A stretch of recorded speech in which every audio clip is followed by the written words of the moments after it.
All right, ladies and gentlemen, welcome to Real Talk, episode 164, our fourth annual Halloween special. I think it's fourth. Yeah. Yeah, that's crazy. Holy shit. But as you see, we're just going to get right into it even before I do the intro, because I am curious to see what Seth and Tyler are wearing. We're missing Cam today. Cam, hope you're doing great. I know you're having a bit of a rough weekend, but we love you and we miss you. I sent Cam my Halloween costume last night because I was like, I know you're not going to be on the pod, but you would fucking love this. But let's do the Halloween costumes, and then I'll continue my intro because I desperately need to take this mask off before I fucking suffocate. So you want me to go first since I'm hosting? Yes, sir. Okay, hold on. I need to set up my camera. Give me 2 seconds. Okay. Can you guys still hear me? Yeah. Okay. Hold on. Okay. Oh man. Chill. Stop that. Okay, ready? 3, 2. Wow. Oh shit. I thought it was going. I thought it was Rob Zombie's Halloween 2 was coming. That's cool. That's like a incredibly realistic Spider-Man suit. Wow. Yeah, that's what I'm saying. Like, well, it's like really tight. Can you see this? Yeah. Watch out. That's a great one. I feel like normally like Halloween costume Spider-Man suits are like too neon red and they look like not anything from the movies. That looks genuinely straight out of the Raimi trilogy. Or no, that's Raimi's. Like I was saying before we started the episode, I feel powerful wearing this thing. Like it's not like I feel. Well, when you said that before we were recording, I was like, oh, now I for sure think it's like Rob Zombie, like the Halloween mask. No, you know what sucks? A lot of people don't fuck with Rob Zombie, and one, there's like no merch for his Halloween movies, and two, it's very difficult to find a Halloween mask of that version of Rob. Yeah, it is. Michael Myers. Okay, let's go next. Tyler, I am dying in this mask. Tyler, let's move over to you. All right. 3, for my review. 2, 1, go. Or not. Go. Oh, nice. Got the badge. You can't really see the badge on camera. Oh, that's tough. Where did you get that dinosaur? Riley got it from me. I have no clue where she got it from because she's being what's her name? Laura Dern from Jurassic Park. But yeah, got the Sam Neill fit. What's his name? Doctor. Man. Yeah, we should have. This is a rough costume. Yeah, Dr. Alan Grant, of course, and then she's Ellie Sattler. Yeah, but got my Jurassic Park badge, got the hat, the shades. Yeah, let's go. That's dope. I love that. That's dope as fuck. I mean, I'm curious what Seth's wearing because he sounded muffled, so we know he's clearly wearing something obstructing the face or mouth. Was it last year where Seth dressed up as Seth? Yeah. That wasn't my fault. But the year before I did an Oompa Loompa. It was crazy. That Oompa Loompa was crazy. I know this dude is wearing a mask. All right, Seth, ready? 3, 2, 1, reveal. Oh, shit. That's sick. That is sick. That's dope. Oh, that's incredible. So that's wait. I've got an add-on. What's the add-on? Funko Pop. Yeah. Oh, that's sick. So, as someone whose horror bag is not deep and have not seen the movies, that is Freddy Krueger from A Nightmare on Elm Street. That is Freddy Krueger. I did buy the jumper, the shirt as well, the striped shirt, but it didn't fit at all. So I kind of fucked up with that. No, that still works perfect, especially as someone who hasn't seen the movie, so I couldn't tell you what he was wearing other than the mask. True. Dude, you know what? That's Spider-Man don't know the struggle because wearing this mask with a full beard is incredibly uncomfortable. Yeah, I feel like I'm itching my life away. Also, it's riding up my ass and my crotch like crazy. I feel like I'm really okay. If you're watching this pod without like physically watching, you're just listening to it, probably feels like I'm making a lot of weird noises right now. I'm gonna take my mask off. Give me 2 seconds. Damn, I'm gonna try and keep on for a little bit at least. I was hoping George was keeping that on the whole pod, though. Just the reaction to be funny. No. There's no way. I'm dying. I can't even see. Even see. But all right. Well, welcome everyone to Real Talk episode 164. As you can see, we have our Halloween special. So I've put together a fun horror Jeopardy game where Tyler and Seth will go head to head. I want to give a shout out to our patrons who frequently make us these Jeopardy games. Making Jeopardy games is a nightmare. It took me such a long time to like decide on my categories and decide on my questions and then determine like what order to put the questions in terms of how like, especially when it comes to horror, because like, no offense, Tyler, I think Seth is going to do better than you in this Jeopardy game. So I was like, this question for Tyler might be difficult, but for Seth, it's a layup. So I was like, this is like a difficult, like, this is tough. Shout out to our patrons for always making us these Jeopardy games. And then I have a draft. When we get to the draft, I'll explain it. And I hope I explain it properly because I think it could be a fun draft. I just fear that it's not going to make sense. So I'm curious how we approach that draft. But beyond that, we're also going to do a quick. Who watched Black Phone 2 besides me? Did anyone? I didn't watch it. Nope. Okay, so I'll quickly talk about that in my what have I been watching. And then Springsteen. Did anyone else watch that? I don't know if it's Nope. out here. I will be this week though, but I just Okay. have not seen any new releases. Okay, so yeah, I'll quickly talk Black Phone 2. Springsteen, I'll wait for you guys. But as always, shout out to our executive producers, Mr. Ollie Powell, Stefan Johnson, and Cole Beaver. Shout out to all of our patrons. Like I said, shout out to our patrons that make us these Jeopardy games. They are impossible to make. And then shout out to everyone, beyond our patrons for getting us to our 4th annual ReelTok Halloween Special. I'm trying to. I forgot. I know year 1 I was Marty.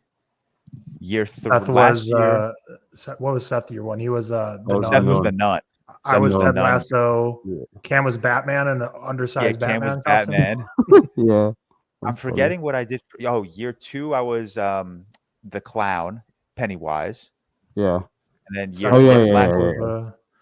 yeah. I failed year 2. That was when I was freaking the Purge guy, but my mask. Like, you were the Purge guy with the mask. Last year I was a Jedi, and this year I'm Spider-Man. Yeah, I was Dracula last year. Yeah. What was Cam? What was Cam year 2 and year 3? Cam wore Voldemort. Year 2. That was year 2. That was year 2. Yeah, year 2. I can't remember last year though. Yeah. For some reason, Superman or something's on my tongue, but I don't think so. I don't know. But yeah, good stuff. Oh god, Spider-Man's coming back.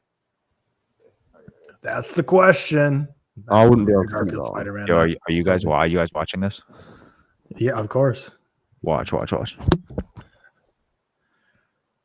Imagine bro just starts swinging from the ceilings. Whatever he does, I hope he doesn't hurt himself. Nice. Yeah. Looks a little slick. You need some grippers for those socks. Yeah. You need some of those like mental institution like socks. Yeah, you got to be able to walk around there. All right. That was very acrobatic. George, I appreciate that. George. Yeah. Put the mask back on a sec. Oh, fuck. Okay, hold on.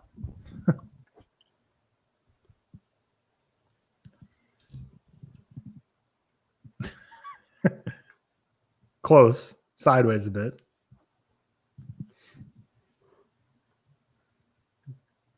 There we go. That is a really nice Spider-Man costume. It's really good, yeah. Yeah. Thank you. Picture time. Nice. All right. Dude, I would be the worst Spider-Man because I'd be telling everyone that I was Spider-Man. Everyone in the world would know who Spider-Man was. Jesus. Hold on. Oh, this mask stinks, man. All right. Yeah, dude, the Spider-Man mask. I think it's me, though. I think I'm the one that's just sweating so much. It's rubber. It's horrible. And also the glove is attached to the whole thing. So I can't just take the glove off. I'd feel a little claustrophobic. It makes like that. Like, it's like not like touching my trackpad and I can't like scroll my phone because it's like, not attaching. But all right, let's move on. Tyler, we'll start with you. You've been Film Fest. You've been vibing. How you doing? What have you been watching? Yeah, this week has been just like ridiculously busy. So last week we recorded the pod on a Saturday, and then on Sunday I had a 5 a.m. flight. So that means I got up at like 3. So got up at 3, went to the airport, flew all the way to Louisville for work that week. So I was in Louisville for work from Sunday through Thursday. Flew back Thursday. got landed at like 2:30 and then immediately went from the airport straight to the film festival. So like really just no breaks at all, just traveling straight into film festival without even going home. But no, that was really good. Film festival, met a lot of great people there. People who enjoy ReelTok. It was super fulfilling and rewarding. And shout out to all of you that came up to me and said hi. And if you see me at the rest, because this comes out on Monday, I'll be there Monday, Tuesday, Wednesday, Thursday, Friday. So, or not Friday, Monday, Tuesday, Wednesday, Thursday. So if you listen to this and you're going to Austin Film Festival, try and see me, come say hi. I'll be at basically all the big screenings. So yeah, everyone who came up to me was super awesome. People tell me they loved the pod. Had one like security guard guy said he loved my Instagram when I was walking by him. So I was like, oh yeah, that's fun. But no, super cool, super fulfilling just to hear people, talk about how much like our pod means to them, because we talk about it all the time. We're decently sized, but we never feel like we're that big. We always feel like we're like lacking growing the level we want to be. But hearing the people that we really touch and affect every week, and then they've been listening to us for years, it's just really cool to hear. So thank you to everyone who came up to me. Sometimes I feel like I just don't know how to react properly, just because like it's a lot to take in to know like we're impacting people so much. But the gratitude couldn't be overstated enough. I'm so thankful for all of you. But got to the film festival Thursday night. Opening film was Christie, which was really cool. Really liked it. Really, I'm not going to spoil any of these movies because I think everything I've seen so far is worth seeing. Like there's nothing I would say don't see. But Christie is, I don't know if either of you know the story of Christie Martin. I certainly did not, so I had no clue anything about her life. She's kind of like the first ever big female boxer that really, like when the sport at the time was really just male dominated, and they really started to push female boxing. She was kind of the one at the top of the game, dominant. From a small town in rural West Virginia. Grew up lesbian and is lesbian, but her family completely just abandoned her for it. But yeah, it's a really fascinating film. Like it's not really a boxing biopic through and through. It really has a major genre switch about halfway through, which I think is really effective because the runtime's like 2 hours, 20 minutes, which I think for just a boxing biopic, I would have definitely been bored by, or for what the second genre was, I would have been bored by. But the fact that it was kind of like half and half really made it effective. But the crazy thing was, so like shout out Eli, one of our patrons and fan of the ReelTok podcast. Like he came up to me and we kind of went to all the screenings together on Thursday, Friday. And he saved me a spot because I was like, I don't know, 600th in line or something. And he was like 50th because he lined up like 2 hours early. So he saved me a spot. It was right in the aisle in the basically like fifth row. Super nice. Well, you don't have, sorry to interrupt, there's no assigned seating?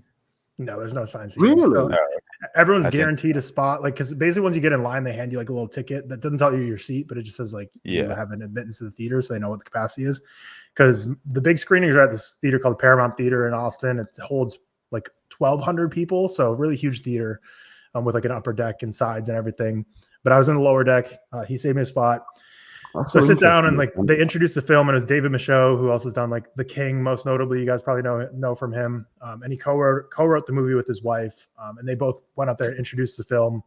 And then when they got off stage, they like came down and like sat. So like I was in the aisle seat, and like right across the aisle was where they were sitting. So I was like, oh, it's cool. It's by them. And it was kind of interesting to like notice what their reactions were to the film. But more interestingly, there's a dog in the film, Christie's dog, a little Pomeranian. And then I noticed the woman sitting directly next to me has a Pomeranian in her lap.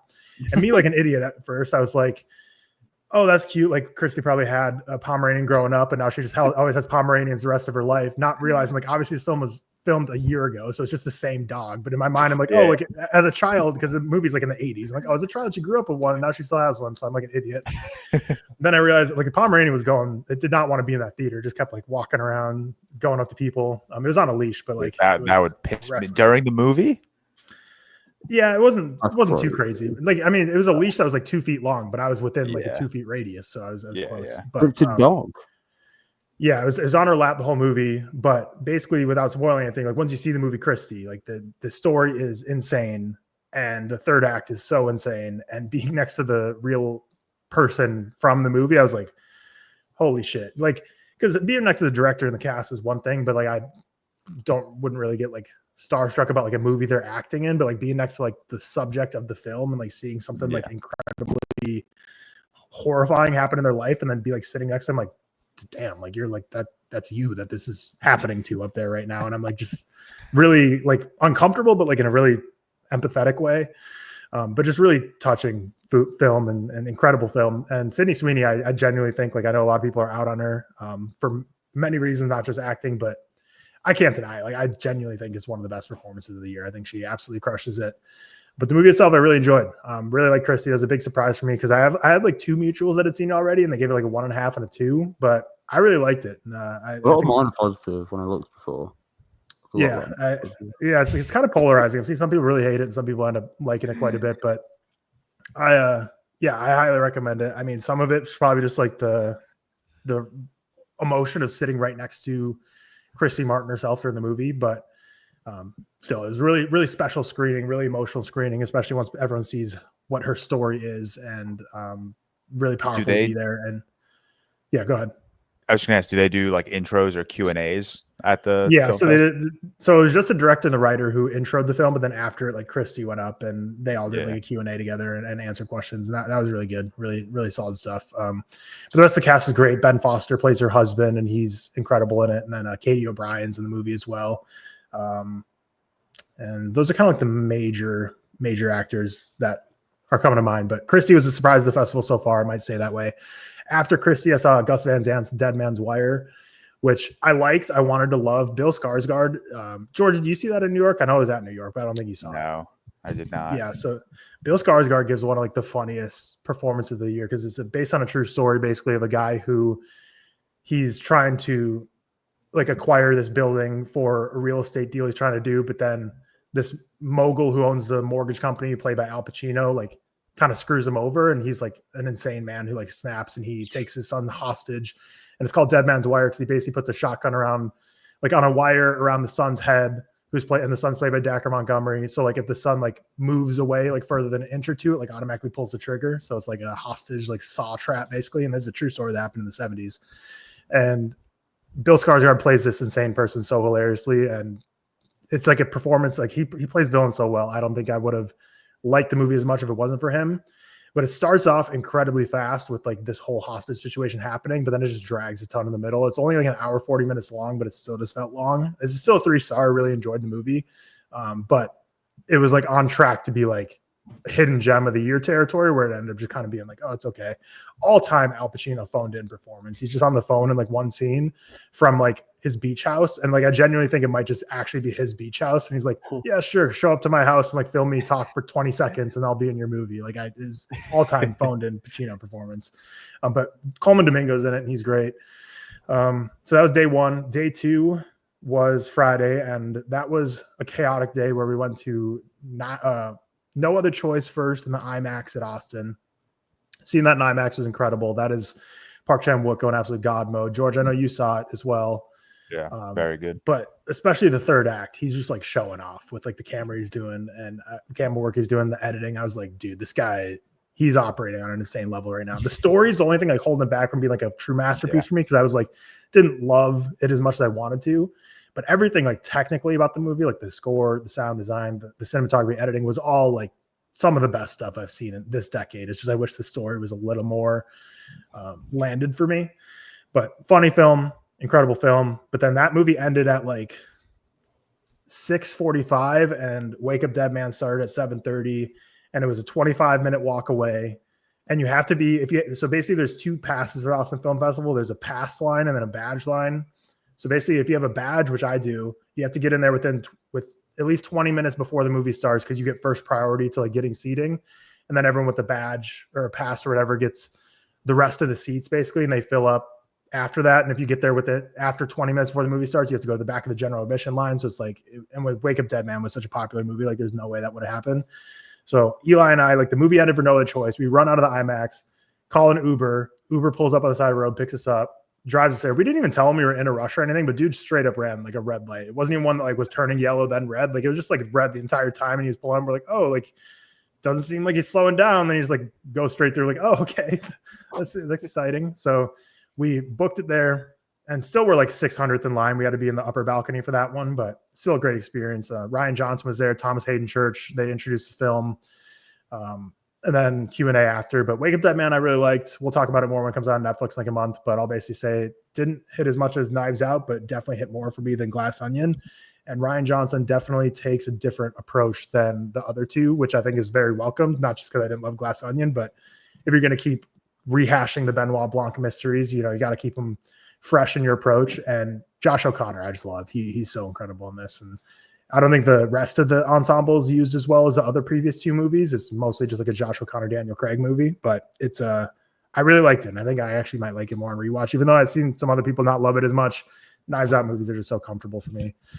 But then it was storming that night, like horrible thunderstorms all night in Austin. So I was driving home and it started raining as I was driving on the highway.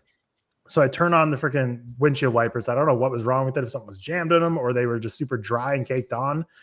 But I turned on my windshield wipers, and immediately when I turn it on, it just snaps off my car. So I'm like, oh, yeah, okay. that was crazy. I'm going like 70 miles per hour at this point on the highway. So like not only dangerous for me, but like, I don't know, my windshield wiper like snapped off. So like a car clearly like it would have ran over it or something behind me. But so it's the one on the driver's side. So the one on the passenger side was still working. It is torrential downpouring right now. It's supposed to pour through, like rain the next like 15 hours. I'm like, I don't know what to do. I'm still 20 minutes away from home. I can't just like wait this out because this isn't stopping anytime soon. So stupidly, really bad decision. I decided to keep driving through it. And I like kind of was like leaning over to the middle of my car because like my passenger windshield wiper was like working still. So I could see a little better out of that. But the problem is it was just like the wiper blade that snapped off. So like my wiper was still there. So like where I'm going with that is it was scraping my windshield the whole time because it's just like the metal windshield wiper holder. So my whole windshield is scratched now. Like the radius of like the windshield wiper, it's got a scratch carved into it. And while it was happening, it sounded just like nails on a chalkboard the entire drive home, the most like painful sound you've ever heard. So it's downpouring. I'm trying to see the road. Yeah, there you go, Seth. But it was just awful. Like it was very dangerous, very stupid. I wish I didn't do it, but I ended up getting home. But because of that, yesterday, I just like got my car fixed, and it was also insane thunderstorms yesterday. And I was like, I'm just not in the mood to go through this again right now. So the rest of the week is going to be sunny, but I didn't go to the film festival yesterday. So I missed out on the Knight's Tale restoration, which I didn't care too much about because I like that movie. I don't love it. But then Hamnet's like the new release that ideally I would want to see. I feel less bad about it since Seth didn't love it. And Chloe Zhao, I've always like really disliked her movies. So, but I do think I will like Hamnet. It's just, I was like, it's storming again. My car just broke down last night. And like my windshield's cracked. Like I don't want to go through this again driving at midnight in a downpour again. So I skipped. And then today we got Train Dreams and Eternity, which still 50-50 on, unfortunately, if I'm going to go. But Monday, Tuesday, Wednesday, Thursday, I'm for sure going. It's just this weekend with my car, and Riley's mom's coming into town. It's a little hectic. And like with Seth's review of Train Dreams, I really want to see it, but it's not like top of my list. So and Eternity, I really don't care for. Elizabeth Olsen was supposed to be there to introduce the film, which moved the needle a little bit for me, but she canceled. So like at that point, I'm like, I don't really care about seeing Eternity at this point. So we'll see if I go today. I just have a lot to get done, but the rest of the festival, Monday, Tuesday, Wednesday, Thursday, is going to be great. I'm excited for it. Really have enjoyed my first festival experience. It's super cool being in the room with all these people that are writing screenplays, directing movies. I know George has talked about it with the New York Film Festival, like how it's just like cool to be in a room with all these people out there doing and out there trying to achieve their dreams. But yeah, that's kind of been my week. Kind of went on a little bit there. But other than that, I watched Fantastic Mr. Fox, which we'll be talking about on Patreon on Friday. But other than that, it's just been film festival. And really for the next 4 days or so, it'll be film festival. So my Halloween, October hasn't really succeeded because the film festival ends on Halloween. So I haven't really watched like any horror. And I have a huge list from George and Max from TikTok is also giving me a list of like 9. So I have like November, I'm just going to pretend is my October. I'm going to watch horror movies all November. And that's, it's my life. I'm making up the rules. So that's the plan. I'm giving myself a spooky season in November because my October has been stolen from me. Very nice. Well, I mean, I'm excited for next week to hear how the rest of your film fest goes. Mr. Freddy Krueger, how are you? I'll take this off. Yeah, you're muffled as hell. I can't believe you left that on for 25 minutes. It's probably hot as hell. I'm dying right now, man. Bro's beard. I'll leave it like that. Oh, there's something from Doctor Who. This is crazy. Wait. That looks like a Demogorgon's eating your head. Look at this costume. That's crazy. I like it. You know in Harry Potter where he like grows. What's that? It's Quirrell. What is that? Yeah. What is that professor's name? Is Quirrell? Yeah, Quirrell. Okay, Quirrell. Okay. Okay, I know Ball. Okay. Wait, what did you ask me? Hey, how are you? Oh yeah, I'm good. Well, I've been ill like all week, which has been like I've been due a cold this week, and I got one, and it was horrible. Which is the worst of the worst. Still suffering with a bit now. Had a decent week. Was in London on Friday for my manager's like Halloween shindig, which was nice seeing everyone. Last night was at a friend's for the UFC, boxing, and the like of. But really, this week's been like a complete write-off for me in terms of just doing things, because I've just been like feeling fucking like terribly for the whole week. In terms of what I've been watching, I watched Suspiria, the original. Rewatched that. I love it. So good. I watched The Running Man, as in the Arnold one. Arnold one. I didn't care for it much. It was fine. It was like 2.5. Bit corny. Bit corny. But so was like every Arnold role of the 80s. And the Running Man has like the amount of corny one-liners per minute in that movie is unbelievable. Yeah. I watched Arnold's mouth is a ridiculous one-liner. Yeah, I didn't really like him in that, which is a surprise. I watched The Strangers Chapter 2, the new one. Yeah, why are you doing that to yourself? I think that's one of the franchises for Seth. It seems like where like he knows he's gonna be disappointed, but like he can't quit it. But there's 4 of them, and one of them is really good. But there's a problem. The other ones are not very good. The first one's good. The first one's good. I think it's okay. I think the recent 2 have been like, yeah. The recent one I watched was the worst, in fact. So not ideal. There's no way to sit wearing full spandex where I don't feel it like inappropriate, or like I'm very trying to like, turn you guys on. Mm-hmm. Oh, you already do that anyways. Don't worry about that. Sure. Yeah, I appreciate that. I watched that new Netflix documentary I've seen called The Perfect Neighbor. Yeah, how was that? I've been interested about that. That was playing at the film fest, and I really wanted to go see it. Oh, really? It was really interesting. So it's basically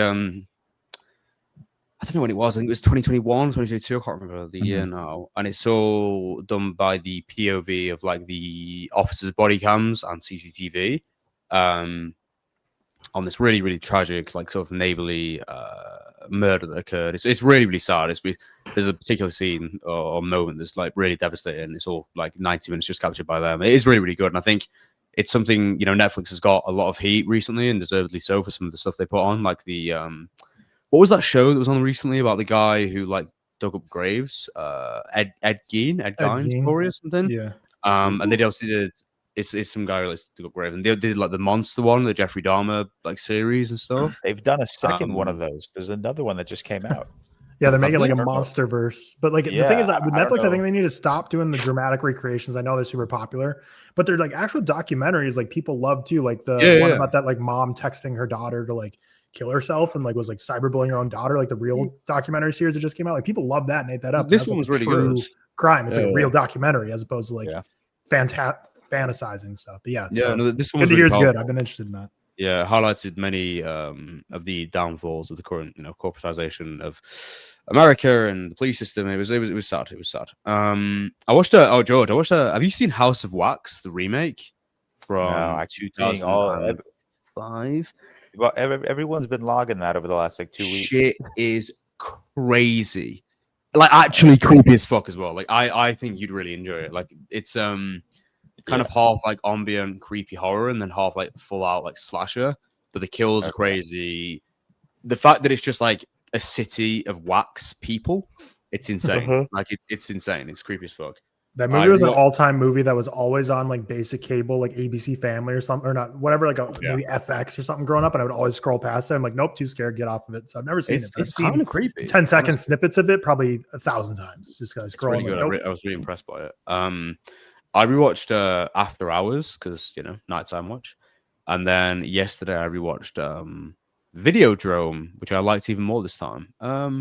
Probably my favorite Cronenberg, that or Existence. I'm not really too sure as to which, but it's great. It's amazing. I love it. Not watched a crazy amount this week. That's kind of it for me. As I said, I've been really ill. I'm still like suffering now, as you can probably hear. But listen, we're here. I would never miss the Halloween episode. Never miss. Yeah, we're tapped in. Damn, I've missed the last 2 weeks. It's been. The weekends have been crazy. We've had, although you guys, as in like the people listening, you guys saw me for our Peacemaker review. So I was on an episode just not the Real Talk episode. But yeah, we've had 2 weddings the last 2 weekends. So shout out Megan and Connor, shout out Jen and Max, two beautiful weddings, 2 beautiful couples. Are you done now until my wedding? Because I know you've had an insane wedding year. No, we have one the first weekend of December. How so we have one more. do you have so many weddings? I know. We have 8. George, your wedding was the first I've been to in like 5 years. Same. That's Right. 2 years for me, but still, yeah. Yeah. The fact I'm going to 2 weddings in a year, it's like 6 months is great. Prior to this year, like we haven't been to like that many weddings. Yeah. I was gonna say that's similar to me, where like 2-3 years ago I was like going to so many weddings, and then it's like now it seems like they come in batches for some reason. It's like I'm going to a bunch, and then I'm not going to any. Yeah, I swear it's like everyone that I went to college with that's been a long-term relationship, like once COVID wrapped up, they're like, oh, we got to get on with our lives, and everyone like proposed, and now everyone's getting married in the same year. So yeah, 8 weddings this year. We've been through 6 so far. I'll rank them all next episode. I'm kidding. But no, it's been fun. Last week's wedding was on Long Island, so it wasn't like crazy hectic. At least we got back out to our parents' house and hung around a little bit. Weeks during the weeks have been fine. It's like a very weird time at work where like one day could be really slow, and then one day could be like unbelievably boring or unbelievably fast with some stuff that you just want to like wrap up before the year's end. And then performance review cycle starts for us in October. So it's like October to the end of December is when we have to like do all of our evaluations and performance reviews. And that's always like it's always just stressful because like I have to worry about my own review, but then I have to worry about like the people that I have to review. So it's like a whole like just chain of like annoying, like a lot of writing, a lot of bullshitting. But yeah, it's trying to think. I was at the Begonia. I know we'll talk about Begonia soon. I really liked Begonia. Yeah, like, and obviously I'm not the biggest Yorgos guy, but I am prepared to say it's his best. I think we're going to talk about it next week, so I'll hold that. I think it's. I have it 1 or 2 though, to be fair. So it's not. I was worried that what I was going to say is a spoiler, but it's not. I was going to say this is Yorgos's most accessible film. It's easily, I think, his most accessible film, and I think because of that, it works really well. Because my biggest problem with Yorgos is that he tries to be too like philosophical, and he tries to be too nuanced a little too much, and I don't think it always necessarily translates well into a film. And I think his like ideas can sometimes come off as a little shallow, especially when you look at films like Kinds of Kindness, a film I like, that do think it's a little repetitive and a little shallow. But I think this was so good. This was so much fun. It was so tense. You have Jesse Plemons and Emma Stone just going back and forth for 2 hours or however long the movie is. And they are 2 of the best working actors today. I might be prepared to tell you that Emma Stone is the greatest actress of the 21st century. I think she's so unbelievable. It's crazy. Yeah, she's good. She's getting better as well. It's insane. It's crazy. Every movie she's just getting better and better. It's funny as well. Did you find it really funny? Hilarious. So funny. There's some moments.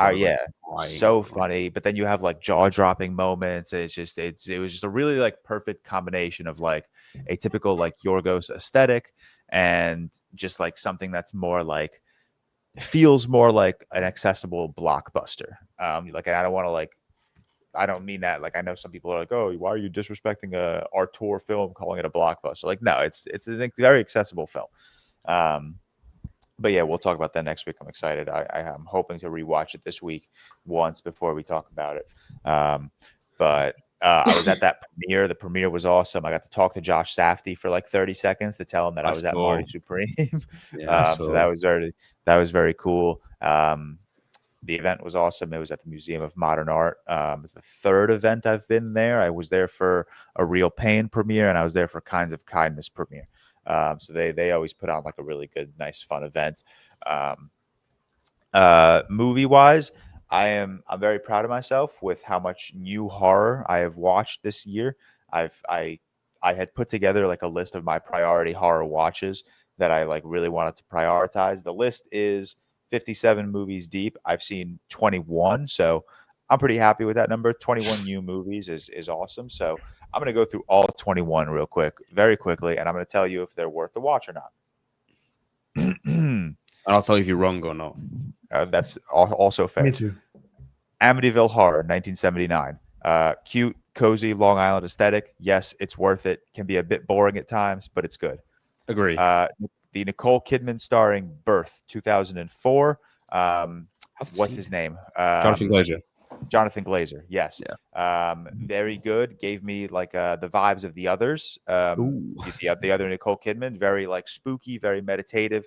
I would never call it a horror movie, but I can understand why some people would approach this tone and think like, okay, yes, this is more like a horror, like a spooky season watch. Where am I? Blood Feast from 1963. Yeah, cool movie about this. Title. Insane title. It's about this serial killer who's killing women to try and resurrect this old Egyptian queen or goddess. It's cute. It's fun. It's That like poster surprising. is crazy, by Yeah, the way. poster's crazy. The practical effects go crazy. It's like it's a little funny, you know. Like it's like I think that just comes with horror movies from the '60s, where it can just come off a little cheesy but fun. The Bride of Frankenstein. I had a blast with this. I like this. Which one so Bride much of more. Frankenstein? My Bride of Frankenstein? I'm sorry. The Bride of Chucky. That's my Fuck fault. you.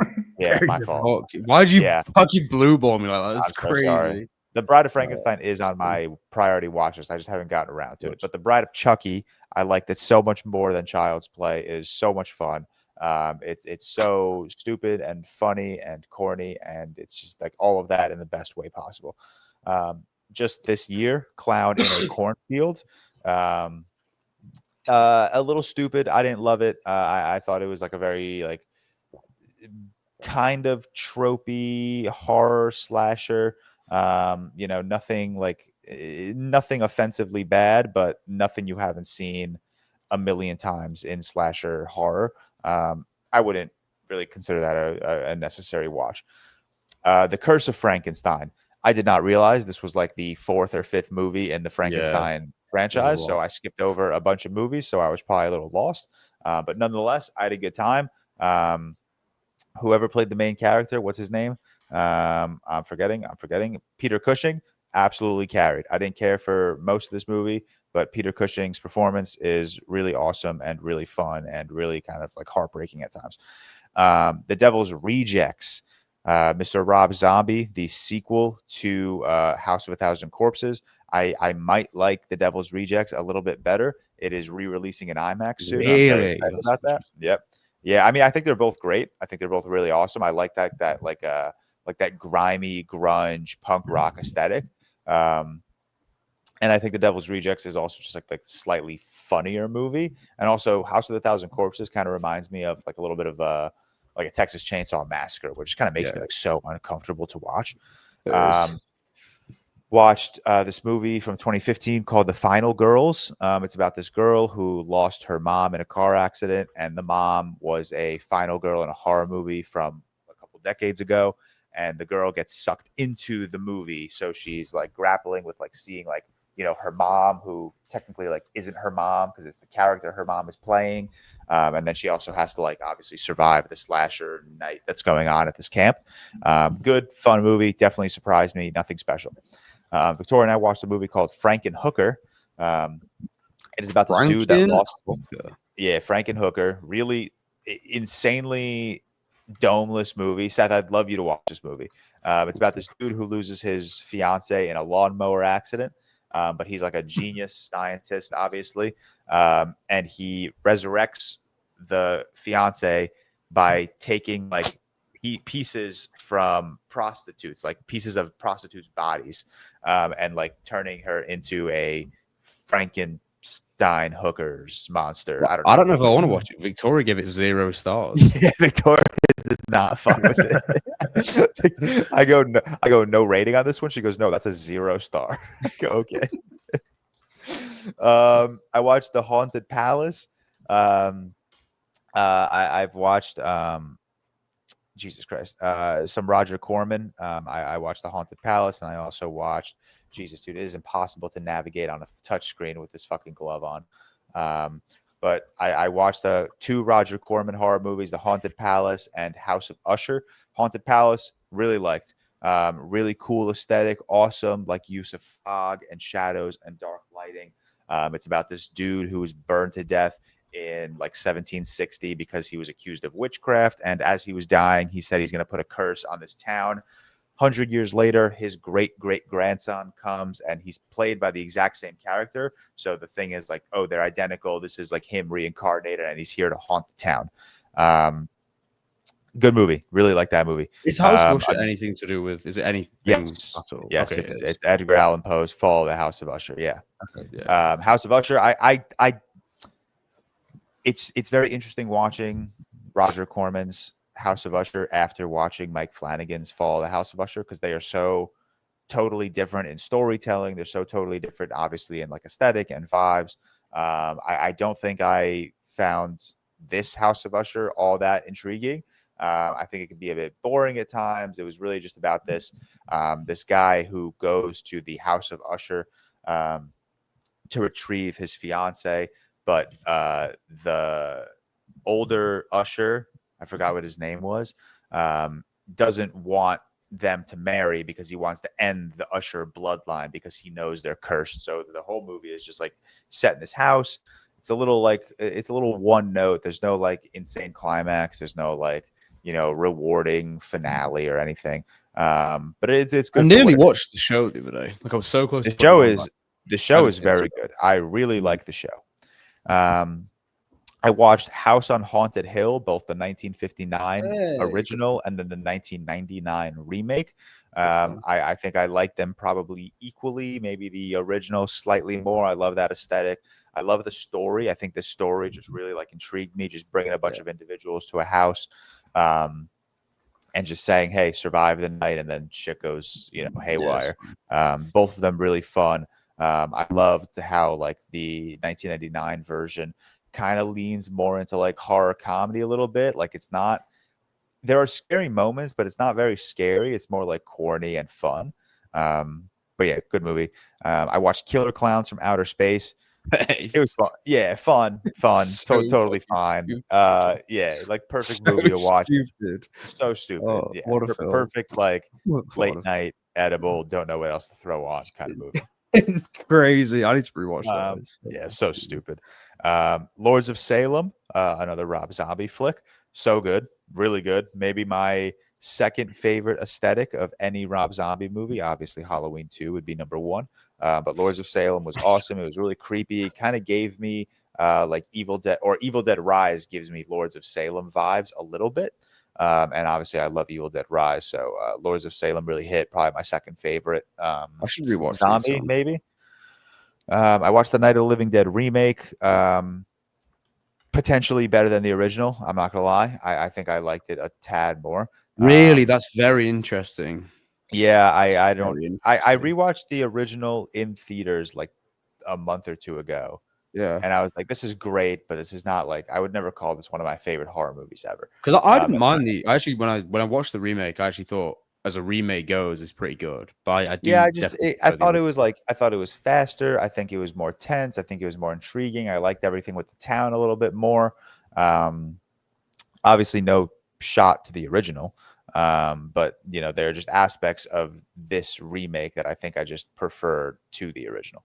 Are you going to rewatch or watch the other Dawn of the Dead films, like the George A. Romero? Yeah, ones? I have. What do I have? Because Day of the Dead, I think you really like. That's the one after Dawn of the Dead. Yeah. Wait, which one do I have in my watch list? Maybe Dawn. No, Land. Oh, Land of the Dead. Yeah, Land of the Dead. That's very interesting. I mean, yeah, Land of the Dead, I haven't seen it in a while. I used to, I remember liking it, but it's been a while. Like George A. Romero, I think those films are really, really good. That's definitely one of the weaker ones. I want to watch all of them, obviously. Where was I? Where did I end off? Okay. Lord. The Prophecy, Gregory Wyden from 1995.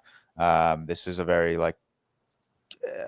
it's like a very okay religious horror movie. I think I've said it before. I think if you're going to do religion in film, regardless of the genre, I think you really need to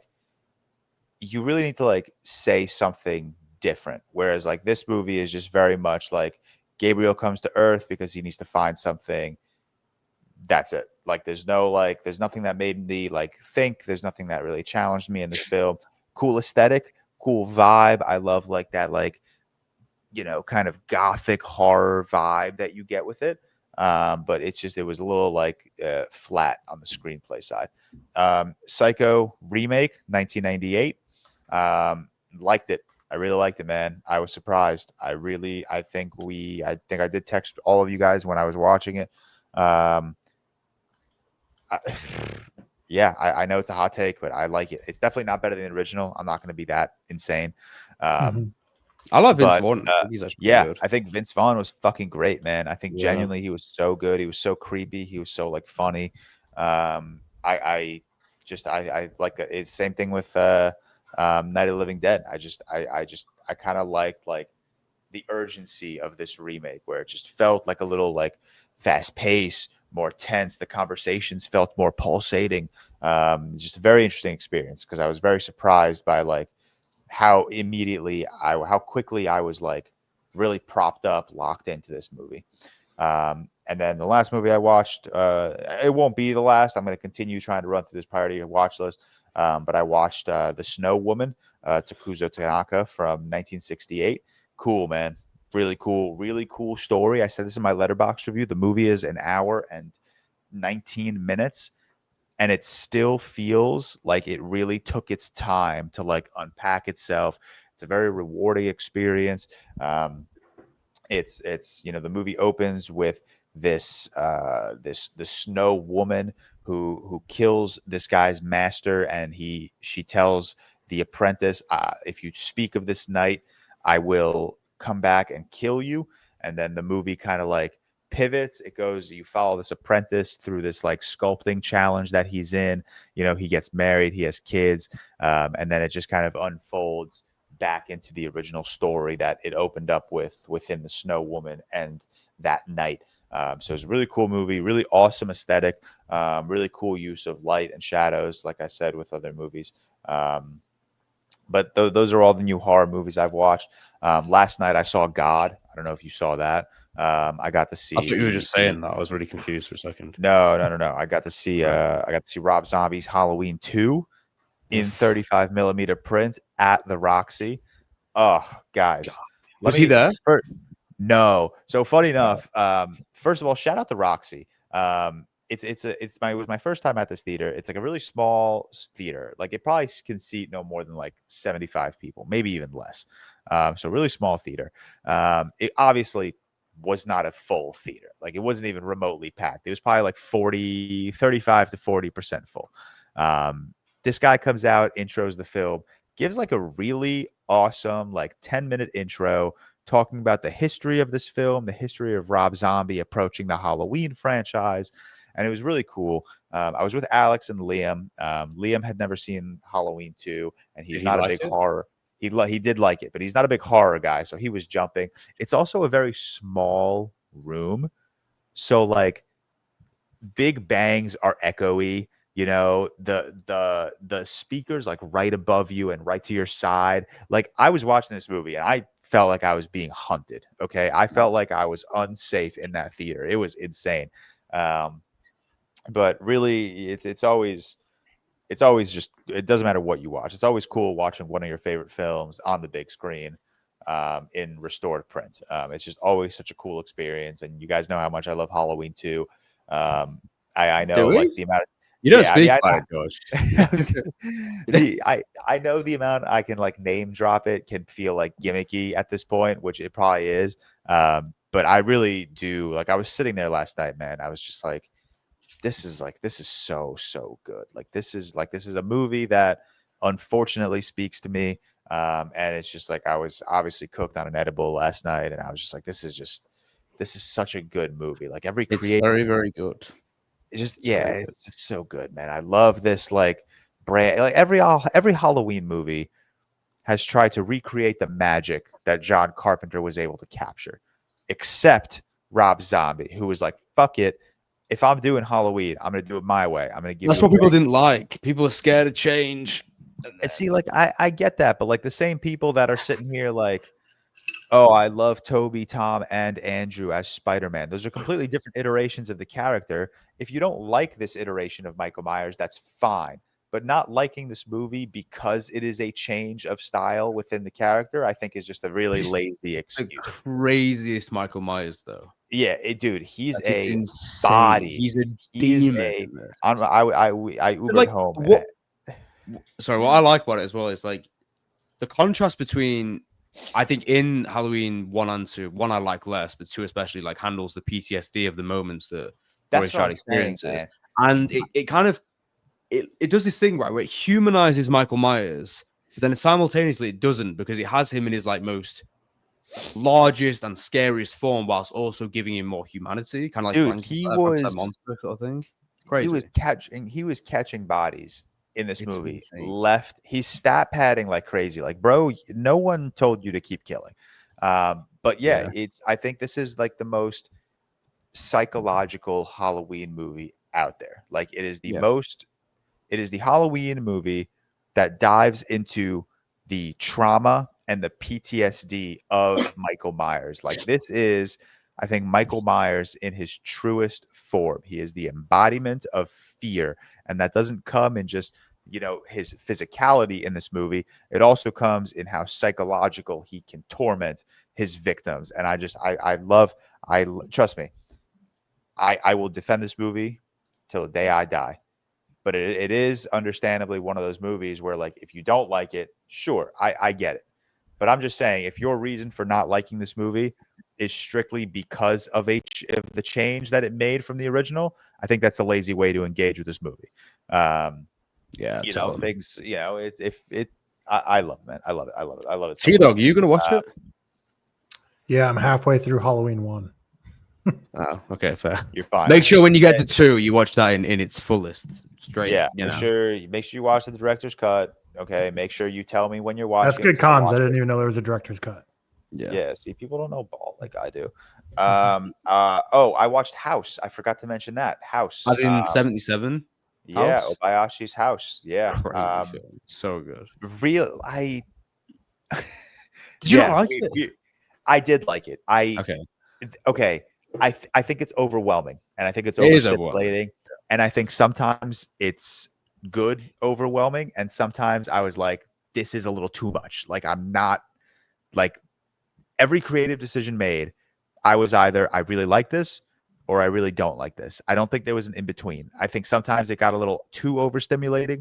Sometimes it was overstimulating in a way where I was like, this is really cool. This is awesome. I love these weird creative decisions.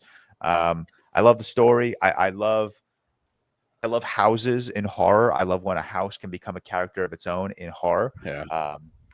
And then beyond that, I watched 2 of Obayashi's shorts, Remembrance and Onomichi, both very cool.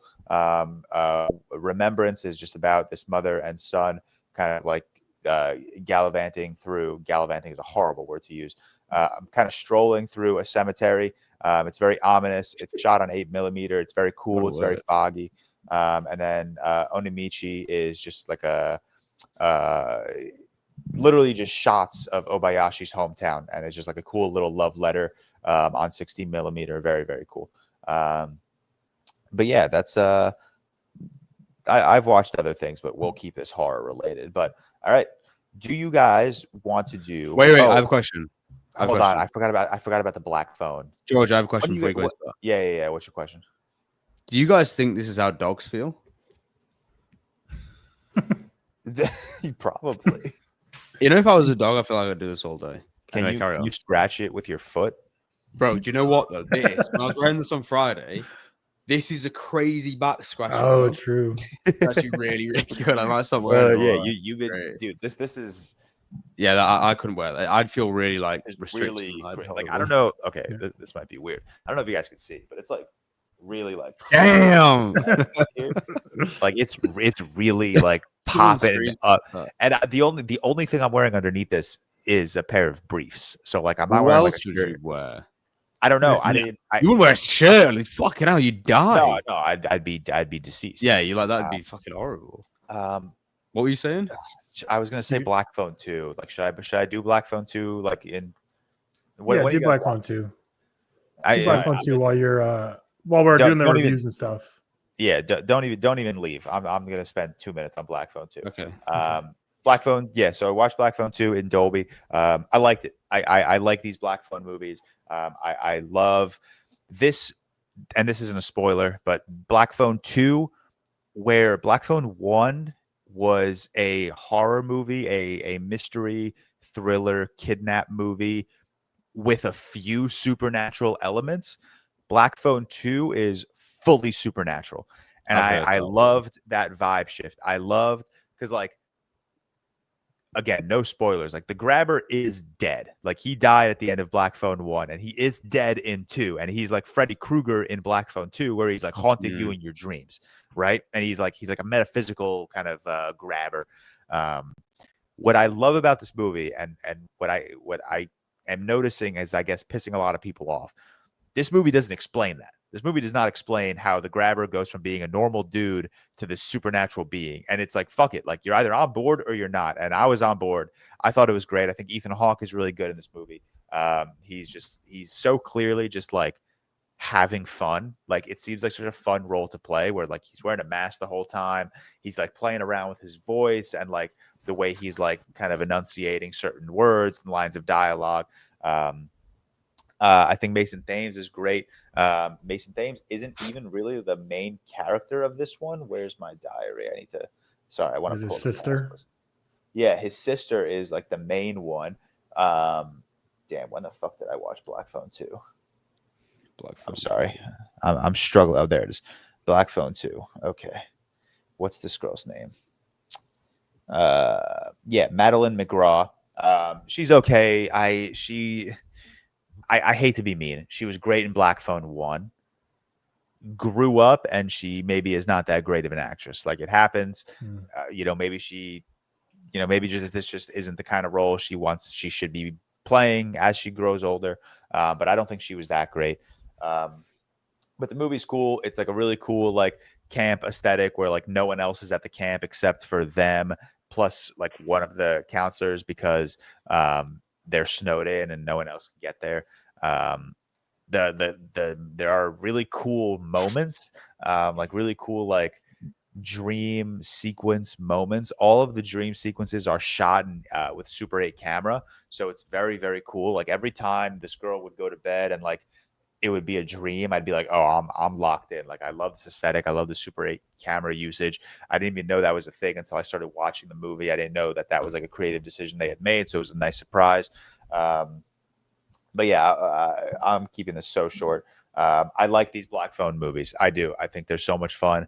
I was waiting the whole movie for the grabber to start ice skating, and when it came, I was like, this is sick as hell. Like, this dude is ice skating. There's a little twist in this movie. There's a little like tiny little twist of like something that happened in the first movie or before the events of the first movie. And I was like, oh, that's cool. That's like a cool little way to like kind of like connect these characters a little bit more. Very cool. Very cool. But yeah, it's a stupid movie. They just, nothing is explained as to why like the grabber is now a supernatural being as opposed to like a physical body. It's going to bother you. Maybe it's not going to bother you. It didn't bother me. I had a fun time with it. But that's where I'll leave Black Phone 2. There's not really much more. It's kind of the exact movie you can go in expecting. But okay. Are we ready? For do we want to do Jeopardy first, or do we want to do my potentially confusing draft idea? Oh, you choose. It's your episode. You choose. Sorry.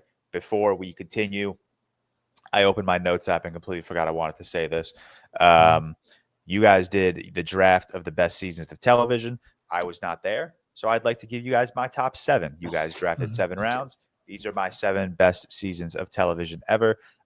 In no particular order, and this list could literally change in 45 minutes. These were just the first 7 that came to mind.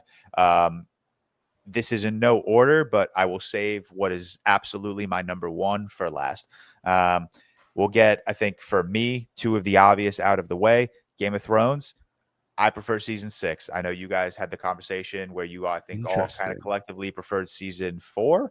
Season But 6 is one of my least favorites, George. I'll be honest. That's crazy. I think season 6, the highs of that season, The highs are the high. highest. Yeah, the highs Yeah, are high. I think those are the highest highs any TV show has ever hit, ever. Unbelievable season of television. Another one that I think has like slowly been climbing my rank and is like officially up there in like the upper echelon. Arcane season 1. I've rewatched Arcane season 1 so many times. I think it's unbelievable. We'll stick with animated because I think Avatar: The Last Airbender season 3, which is the book Fire. It is a season, literally a collection of some of the best animated television episodes I've ever seen, all culminating in the 4-episode Sozin's Comet arc, which I could legitimately argue is the greatest finale of any television show ever. The first limited series is Normal People. I think Normal People is one of I the didn't even know greatest. you'd seen Normal People for some reason. I've seen Normal People twice. I think it is one of the most devastating watches of my life, and it is unfucking believable. Paul and Daisy are giving 2 of the best performances of the century, and I do not say that lightly. 2 of the best performances of the century. Yeah. I have one more animated season of television on my board, and that is Batman the Animated Series season 1. I don't know why I paused there, as if you guys know those seasons. No, season 3, dude. You're Yeah, you're finished, man. Season 3 is way better. Chill. Season 1, I think, is just untouchable. I think when you talk about some of the best writing in comic book, TV, or movie history, you need to include the Batman the Animated Series season 1. It is absolutely my favorite season of comic book television. The 6th pick is Breaking Bad season 5.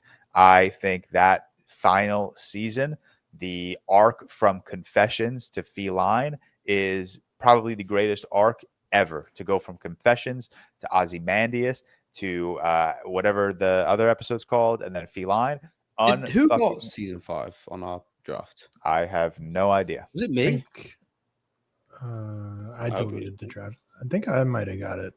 I think I did. But yeah, that is the Breaking Bad season I would pick.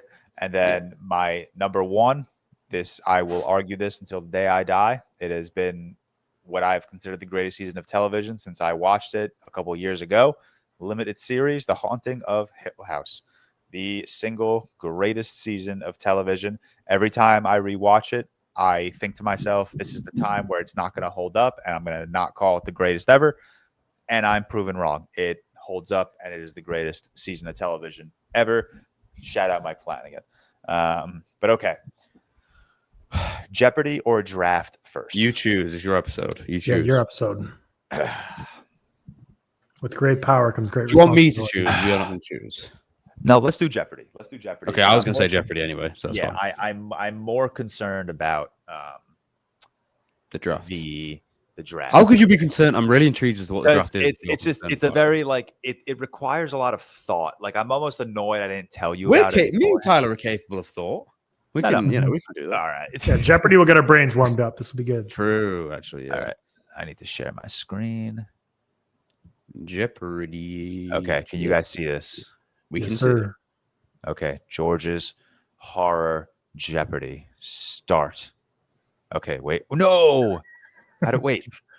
I think if you refresh it, it might restart. Okay, good call. Good calls. Because I was testing it. And there's a reset button right there that continue, but I think it should work. Oh. Yeah. Okay. So go back to that and click that Okay. reset. Yeah. Reset. Okay. Now you got to go back into team. God damn it. This is a nightmare. It makes it extra difficult There that I we can't go. fucking. Okay. I didn't decide who's going first. I don't think I'm going to be very good at this. Let me go first since I'm the worst. Okay. Well, So I don't think I'm going to be very good at this. we have horror quotes, deaths, horror villains, horror locations, and miscellaneous. Okay. So Tyler, you go first. We'll call Tyler team 1 and Seth team 2. Okie Yeah, dokie. my horror bag's not that deep, so let's start off with horror locations for 500. Jesus Christ, for 500? Okay. 1981's Evil Dead These aren't phrased in like a question. Sorry. I prefer that anyway. That's fine. 1981's Evil Dead tells the story of a group of college friends who must survive against supernatural forces while in a remote cabin. Which college do they attend? Honestly, I have no idea. I've seen Evil Dead so many times. I have no idea. Yeah, same. I have no idea either, and I can't even remember the cabin set. So I'm wondering if that's relative to the. And I don't know where Sam Raimi's from. I feel like it might be a Zack Snyder situation where Zack Snyder throws in Wisconsin, so the Sam Raimi might throw in where he goes. I genuinely have no idea. I'm gonna guess for the vibes. I don't care about the -500. Give me UCLA. Oh no. Michigan State. Not even University. close. Not even close. Is that where Sam Raimi's from? Right, I'm going to Google that quickly. Sam Raimi College. Yeah, is that where he's from? Yeah, double check that. Michigan State University. Look at the Big Ten Conference. Zack Snyder from Wisconsin. Sam Raimi from Michigan State. all of the goats, bro. Yeah. Okay, so are we? Tyler stays with you, baby. Yes. We'll go with horror locations for 400. I like that one. I'm not good. Stop doing locations. All right. Hey, I'm the one picking up the negative points. True. This was for Cam. In what country does The Nun take place? Is it not? I don't want to guess it, but I'm pretty sure Italy. It's Italy. It is Italy.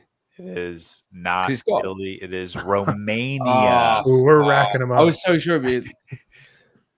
All right. I'm glad you guessed it. Not me. I'm happy. I guess this is difficult. I think horror locations is a little bit probably one of the more difficult ones. No, it's fine. I just don't remember any, to be honest. Tyler, we'll stick with you. Horror locations 100. Sometimes you just got to see one go through the net. Okay. Remember, do not answer until I'm done reading, because I know this one's easy, potentially. What is the name of the summer camp where Friday the 13th takes place? Oh, I know this, guys. There's no way. I literally know this, but I'm not going to get it. It's on the tip of my tongue, and I know this on any other day. This is the easiest horror trivia. I've not seen Friday the 13th in I've never seen the movie period, but I know this. I know this answer, but I'm not going to get it. It's not going to come. Is no one guessing on a 100? No, I really do know this. This is crazy. I think this is the easiest question of the whole board, maybe. Yeah. Can you give me a clue? It's 3 words, and the first word is camp. I don't know if that helps. Crystal Lake. Bang! Fuck for that, Jesus. I had Camp Green Lake in my head, but I knew that wasn't right. I knew it was something lake, but I couldn't remember it, and then I remembered his alliteration. That's fine. All right. Seth, Gave the embarrassment a little bit. Let's go. Let's have a look at this miscellaneous category. Let's go miscellaneous for 300. Miscellaneous for 300. What kind of allergy does Charlie have in Hereditary? Peanuts? Yes. I was going to say nuts. Yeah. Okay. I was going to say nuts. I don't know if it was a specific. We'll go. No. Yeah, it is peanuts. I just wrote. Fun fact: before Riley came up with the Jurassic Park costume idea, my plan all along was I was going to get a nose brace and a crown, and I was going to be Alex Wolff from Hereditary. So that changed last minute. And then, what was Riley going to be? A decapitated woman? No, like it was like for Halloween we were going to do. She was going to be Puss in Boots, and I was going to be Death. But we decided to do the Jurassic Park. I got you. Well, Tyler, back over to you. Oh, hell yeah. Let's go. Misk is treating me well. So yeah. And wait. Oh wait, never mind. Confused. I was looking at the score. I was like, why is it 100? But I forgot I'm team 1. So I went from -900, -600. You're that team makes sense. 1. Yeah, you got. Let's go Misk 100. Misk 100. Which room is Danny told to stay away from in The Shining? 237. Am I making that up? Yeah, bang. I don't think that should be 100. I think that's kind of crazy. Is it? No, that's an iconic. And that's the name of the documentary about the movie too. Oh yeah, of course it is. The name of the documentary. Yeah. It's the name of the documentary. This is my first Jeopardy, so I want some. No. I agree. I forgot it's the name of the documentary as well. Yeah. All right, Seth, over to you. Seth with an 800-point lead. Let's go. Things I'm bad at. Quotes. I'm bad at quotes. I'm really bad. But I'm gonna go with it anyway. I want to go quotes for the 300. I will say, I think I'm not. I was gonna say I think the quotes may be a little easy, but we'll see. We'll see. I'm not. I'm Quotes for never going to 300. unless it's like something really obvious. I'm not going to get it. No. I'm gonna flip this. It's gonna show the quote, but you don't have to tell me who said it. Just tell me what Just the movie film. it comes from. Okay. Yep. Yeah. The power of Christ compels you. The Exorcist. Bang. Yeah. I bet like doesn't like every religious horror in history probably say that. Probably. Yeah. That's why I picked like the most But obvious. it's I do remember iconic the scene. from. Yeah, I yeah, remember the I got scene you, I now. got It's the I Exorcist was scene. gonna, as a joke, I was gonna put the answer. I was gonna write, "This is the end." Like when Jonah Hill is like, "The power of Christ okay, compels you." yeah. Oh, does it, Seth? Does it really? All right. Yeah, I Seth, remember that one. back I'm to gonna you. go quotes again. I'm gonna go 400 for quotes. Votes for 400. Now we have congratulations. You are still alive. Most people are so ungrateful to be alive, but not you. Not anymore. I know this, but I don't. Saw 2. No. It could. Damn it. Can I have a guess or not? Is that how Jeopardy You- works? Yeah, I'll give you a guess. I don't really have a guess. I do know this quote, but I can't. Actually, just still up most I people. mean, I Can think you you do still an lose points, don't you, or no? Right?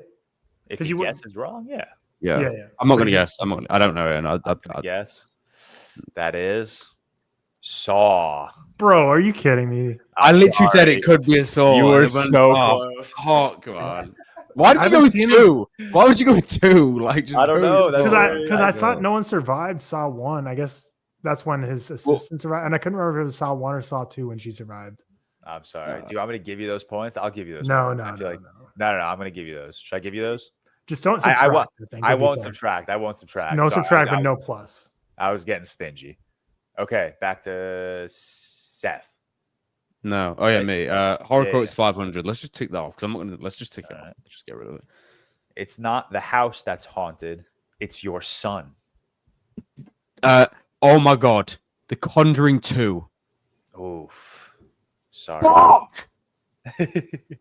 I was so sure it was. Let's see if Wait. in 10 seconds I can think of it. I know what it is. I'm pretty confident it's a movie I have not seen. I know what it is. It's not the house that's haunted. It's your son. I feel like you've probably seen this movie. I didn't double check, which is my fault, but I'm pretty sure. I don't know. I'm gonna guess. Why not? Insidious. Wow, It's what a Insidious. It is pull! Insidious. I remember. Nice. You know when I said The Conjuring, I was like, no, it's Insidious. Fuck! I remember What? the exact Yeah. scene as well. Fuck. You were Nice. right, James Wan. I was just picturing the. I've never seen it. I was picturing the poster. I'm like, that son looks. I literally he's up to remember the something, I scene. That's like a as well. tagline that would be Insidious. All Because right, she so says it, the old woman, doesn't she? Yeah. Oh fuck, that's so annoying. Tyler, you brought it back into 100. Where are you going? Horror quotes for 100. Wow. Oh, are we still going horror quotes in this bitch? I like it. Do you like Scream. scary movies? Oh Yeah. shit! I have to That's know. I didn't count. It eliminated. doesn't count. It doesn't Yeah. count. Yep, doesn't count. Doesn't Doesn't count. count. Am I subtracting or no? No, I think you violate because that's an. I would have easily got 100 there. So I think you got to Yeah. subtract 100 from him there. Tyler, give me a little, or give yourself 100, but don't subtract my 100. He just gave you such a Sure, massive sure. favor. I didn't know that. You just got it wrong, and he didn't Okay, subtract. I'll give it to Give me a Tyler. favor. We're Fair. back We're- in zero. at- Well, no, okay. fair. You would have been tied either way. all right. Um, Quotes 200. Let's Yeah, we'll rip move it this over off. to Tyler. Quotes 200. A boy's best friend is his mother. Psycho. Yes, sir. Oh, my Yes, God. sir. And How did I Tyler not takes get the that? lead. Damn Tyler. it. How did I not get Surprised that? no one's touched deaths yet. I'm not Don't ready. touch death. 500. Wow, you're going Fi- straight for 500? 500. That's for 500. Which horror film does someone get smothered with a plastic bag in the attic? A plastic bag in the attic. No, I have a guess this, but I don't know if I want to take it because I don't know if that actually. Plastic bag in the attic. I don't want to lose 500. I feel like it's somewhere This circling around my person head, but I'm not stays gonna in the get it. attic dead for the rest of the movie. Yeah, I don't know this one. I have a guess. I don't. No, I'm not going to guess. I I'm don't want to lose passing. 500. I don't want to lose I'm gonna 500. take a shot. What if you get it right? I won't give you points, but if you get it wrong, I won't subtract. What would your guess have been? No. I just Black thought that's not Christmas. in the attic. No, it what is it? I What wouldn't was have it? gotten that. Black Christmas. Oh yeah, I wouldn't have gotten that. I do remember that scene now, but I wouldn't have got it. That wasn't what I was thinking. All right, Seth. Good film though. Seth, Tyler. Me, Go with yeah. Tyler. We'll go horror villains for 200. Horror villains for 200. How many individuals die at the hands of Jason in the first Friday? Bro, I haven't seen this film in about 15 years. I feel like the first one. I've never Probably seen 10. it. I'm gonna go 7. 7 is unfortunately I'll go 13. wrong. 13 is also unfortunately wrong. The Right. correct answer, obviously you guys don't know ball, is 0. It was Jason's mother in the first movie. Oh, yeah, it was. Oh. Yeah. I haven't seen that film in such a long time. I can't remember anything about it. That's That was a funny. trick question. All right, we are still with Tyler, I believe. Horror locations 200. Ooh, coming back to the horror locations. In which city does Rosemary's Baby take place? New York City. Yes, sir. Yes, sir. Okay, see that was a little easy. Maybe that wasn't a 200 worthy. You got that before I could even think. That was impressive. To be fair, I had no clue it was New York City. I just know it seems like the vibe. It's the apartment. It's the vibe. Yeah. It would be New York City, wouldn't it? Tyler, back to you. Misk 200. Misk. 100. In the ring, how long do people have to live after watching the videotape? God, I need Fuck. to. Couldn't you have gone for a letterbox? We did this for a patron review, so I know did you it, all saw like, this. It wasn't Two even a years patron ago. review. It was a watch. It was a watch along. Oh fuck yeah, that was. It was a fun. watch along. So I know you've seen this movie. But it was the Gore Verbinski one, wasn't it? Yeah. I'm gonna say 7 hours. Oh, Tyler. I think Yeah. it's. Is it 6 hours? Oh, you guys are both Fuck! close. I It can't remember was 7 12 days. Oh. Days, fuck man. Yeah, so Tyler. Couldn't you get on our things and pick some we've watched recently, George? No, I like this. I like this. It's making me dig deep in my brain. True. All right, we're still- Back to still me with Tyler. still. I'm gonna go horror villains for 100. Horror villains for 100. What is the name of the villain who gets summoned by saying his name 3 times? Beetlejuice. Candyman. Oh, it's Beetlejuice. Okay. I didn't realize he was. Is a horror villain. Beetlejuice a villain? Yeah, he is. Yes. Is he horror? Yeah, I guess. He's fair. definitely Yeah, horror. Yeah. yeah, I it don't know. can't- it Maybe can't not. be Yeah. horror. I To, can to the understand that. kids who see that movie, they'd be terrified. So yeah. Yeah, No, absolutely. it definitely it does count horror, I think, for sure. Seth, over to you. Yeah, Seth. Give me a Misk for 500. Ooh, jumping to the 5. What was Halloween originally going to be called? Oh my god! Do you know what's fuck? I saw this in a thing recently. And I can't remember what it's called. Dude, my dumbass thing about the holidays. I'm like, I don't know, Dia de los Muertos. Not the movie itself. No, this I'm is not gonna talking get. about the I know, movie. you're gonna tell me this. That's gonna annoy me. I'm gonna guess because I don't give a fuck. I'm gonna guess Haddonfield. No, that is incorrect. That was very brave. I really. Are you grabbing a guess, Seth, or no? I don't know any. I don't know. It is the Babysitter Murders. Fuck! I read that somewhere recently. I think my Halloween is a better title. Halloween Yeah, is a better Halloween's definitely title. a better title. Just Seth, shizzle, still with shizzle. you. Let's take off the Misk and go 400. What is the name of the virus that infects humanity and 28 days later? Do you know if neither of us don't get it, can we have a clue? Sure. Like I a don't know, decent clue. Do you want a clue right now, or Yeah, you wait? yeah. Clue. It's the name of it is, I guess, an emotion. Rage virus. Yes, sir. Yes, Rage virus. sir. That's a No, good I didn't clue, get that's a that. good Sorry. clue. That's actually. I think that's actually like easier than 400, maybe. If for me, anyway, it should be. That's bad for me. Bad. Interesting. Bad. All right. I'll Seth, go. still with you. We'll go. Plenty of time. Plenty of time. Horror villains for 400. Horror villains for 400. What is Hannibal Lecter's occupation? He is a. And I want specifics. Right. Fuck right. you. Yeah, don't just say doctor. He's obviously Right, a right, doctor right, right. of something. No, we know he's. I watched Manhunter recently. I should know this. I can't remember the exact title. Isn't he a? I don't want to say it.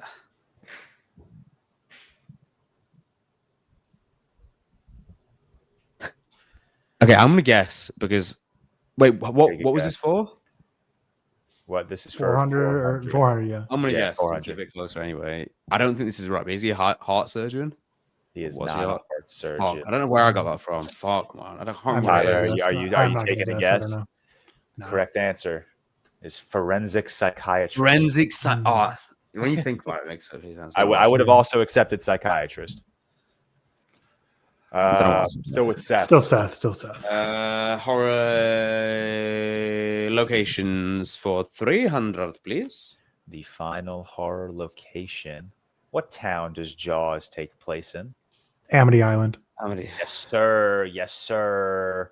That's very quick. That should have maybe been a 200 or 100, maybe. What was maybe. What was the 100? I think that baby. Oh, bro, no, that should have been That was, there. no, that's our own fault. That's just took me that's your yeah, fault. No, yeah. Camp Crystal Lake is absolutely the easiest Well, question. I mean, we got it. I mean, I got it eventually. all right. We'll go deaths for 100.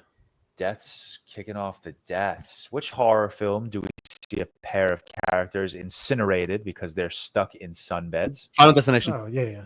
Sunbed. I only read beds when you were. Is that your final answer, Seth? No, you're gonna ask for the. Well, you already said Final Destination. I'm sorry. No, wait. Sorry. Final Destination 2. Nope. I'm gonna keep. So because you did for Saw, don't subtract points from him. But All right. because that's what you did for me with Saw, right? You didn't subtract points. Yeah, from fuck you, Joe. Yeah. That's what the fuck? All right. I'll leave you at 300. I It's can't. three, I it's three, can't. though, yeah. Three. Okay, shit. It's 3. I don't know which one it was. So Tyler, me, go deaths 200. That's 200. In which horror movie is someone tied up and mauled by a lawnmower? Immediately, then I was gonna say, am I being Right, but stupid? the tied up is different. Yeah, because I had one in mind, so then I was like, George, am I being stupid? Is this one I should remember? Probably. A lot happens in this movie, and you probably remember other. I'll give you a hint. This scene might be my favorite jump scare in any horror movie ever. Fuck. Okay, can I just ask for a clue here? I mean, both I me and would Tyler. benefit from a clue. Post So- 2000. Is it post 2000? I'll give you a clue. This movie Okay. is part narrative filmmaking, part found footage.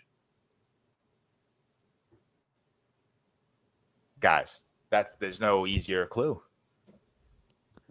It's not. Part found footage, part. See, I've got one in mind, but I don't think that's right. I'm not. The director also came out with a horror movie this year, starring the exact same person. All right, I'm not. No, giving that anyone- clue. Wait, I need that clue, please. I'm not giving it. No one's getting No, this. yeah. Flip it. Wait, can I just guess? answer Can I it. just? Since fuck yeah, Sinister. when you thought about lawnmower, that's so obvious. No, I thought about that. Yeah, like that's my favorite jump Yeah, scare. Still that was 200. That was Yeah, just bad. Still Tyler. Still We have me. deaths for Deaths, 3 and 4, 300. and horror films for 3 and 5. Deaths for 300. Which horror film kills someone by forcing them to eat too much? I don't consider that a horror film. So Say it. You're probably right. no. I have two in my mind.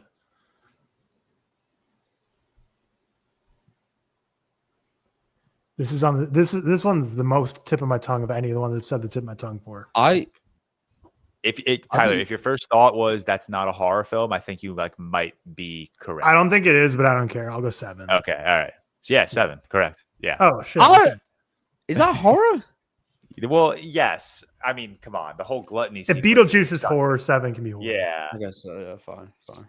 yeah. But if that was your first thought, I don't think this is horror. Then that's why I wanted you to say it. Because even as I was writing that question, I was like, I don't even know if I would consider that horror. Mhm. But all right, Tyler, 400-point lead with 700, 1,200 Sad. points on the table. I'm gonna go horror villains for 300. I'm Horror so villain, bad at this. 100. The mask Michael Myers wears throughout the Halloween franchise is a mask of which real actor? Oh, I know this. So it's got to be someone who's active in like No, it's 70s. I feel like this is a good. This, no. this I might have- really. This potentially should have been like a 400 or a 500. No, I Yeah, know not- this because I've seen.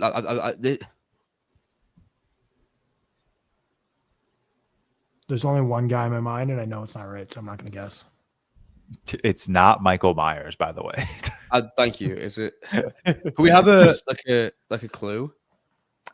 I'm gonna be honest. I don't know this actor too well, so I don't even know. I know that this. I have a guess, but it won't count for any points. Like, so like once you say like it's over and you don't have Yeah. any more chances, I want to try and get a guess before you really reveal it. All right, Seth, are you clipped? Yeah. Fuck, that's gonna annoy me. What's I your was, thinking guess, it was, Tyler? I was thinking it was John Carroll Lynch for some reason. No, but it's William Shatner. Really? Oh, he's in Interesting. he's in Star Yeah. Trek, isn't he? Yeah. Legendary. All right, All we right. got. So it comes down to this. I'm doing so table. bad. Technically, both of them could get Seth to tie or take the lead if he just Yeah. gets one of them right. Yeah, but I won't get. So we'll go for 400 deaths. 400 400 deaths. deaths. What horror film depicts a character smashing their dirt bike into an artificial wall? Smashing dirt bike into wall. Smashing dirt Artificial wall. I think that's a very important detail. Which horror film smashes up dirt bike into artificial wall?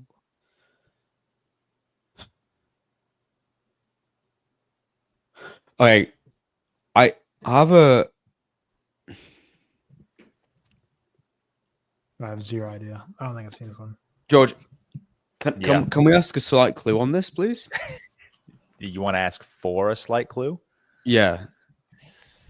I got something in mind, but I don't want to waste my points. This movie, don't- I think artificial should really help. But let's just say this movie is about a corporation running a horror maze kind of thing. So I was going to to say Cabin know in how the to- Woods. Oh, yes! Correct. Huge. Yeah, when you said corporate, yeah, Alright. okay. Oh my god, this is This is it. It all comes down to this. and it's I a hope- 500 as well. I That's hope one of crazy. you gets it. You might have because to I just don't clue us up to fuck. Yeah, like, I don't honestly, want to. like- I don't want to end in a tie. So Yeah, you here might we have to go. just give us clues horror and shit. villains for 500. The deciding point. In Jeepers Creepers, the creeper rises every how many years to feed? I haven't seen Jews Creepers in such a long time. I don't know, 9 years. Oh, 17 years. Incorrect. Also incorrect. It's 23 years. Oh, damn. Well, Okay, hold on. We're going You have for to a get tie. us a quiz Yeah, I'm coming. question. Instead of- Hold on. Bear with me. I didn't prepare a tiebreak, but I'm gonna quickly find a tiebreak question.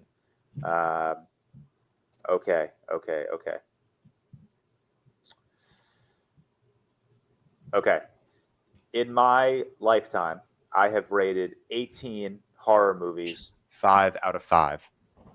On Letterboxd, I need to see you guys for this. Sorry. Okay. Guess the top 4 based on the average rating. What? Yeah, I don't know. I'm cooked for an idea right What? now. What do you mean okay. top 4? I don't know. No, so of the 18 movies, of the 18 horror movies, George rates George a 5 out rates- of yeah, 5. yeah. What are the 4 highest average rated movies? Yeah. Are you going to tell us the films, or do we have to just guess? No, you have to guess. Okay, fine. Easy. I'll get But you- also, I'm giving you each 3 strikes. Okay, fine. Okay. Wait, is it one by we one? alternate. We alternate. Yeah, we'll go one by Okay. one. So who is just picking? I'll go first. Okay, The Thing. correct. Tyler, your turn. Yeah. Damn. Yeah, I think I'm going to pick up a strike just right off the bat, but I'll go. I'm not sure what you rate this. I don't know. I'm going to go The Conjuring. No. Oof. That's got like a No. 3.6, I think. It's like Yeah. low. Mhm. Seth, back to Alien you. for sure. No question. Correct. Alien. yeah. Seth just clipped off the top 2, so now you have 3 and 4. I think I might have 3, maybe. Back to Tyler. Tyler Alien, needs The these 2 to tie. Thing. Yep. Alien, The Thing. Okay, I think I've got one. Need these to tie, Tyler. Mm-hmm.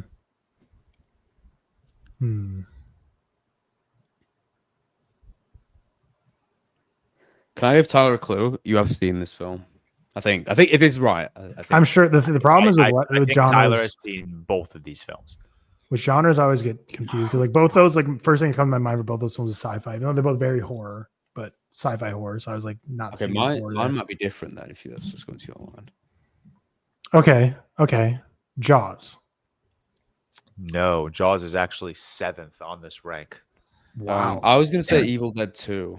No, wrong. Wow. I also don't give that 5 stars. Oh, I thought you Jurassic did. Park. No, that's No, not- oh, is that I don't horror? have. on that? Yeah, I'm not considering that horror.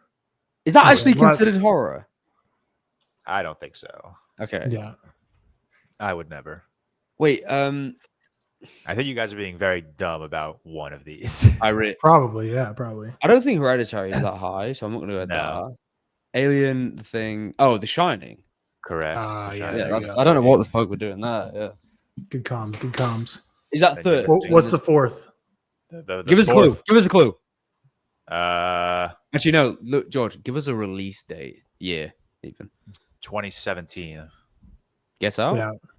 Yeah, Get Out. Correct. Yeah. So. Okay. I could stop sharing my screen. Here we go. Okay. But you do need to share your screen again. Oh, Or shit.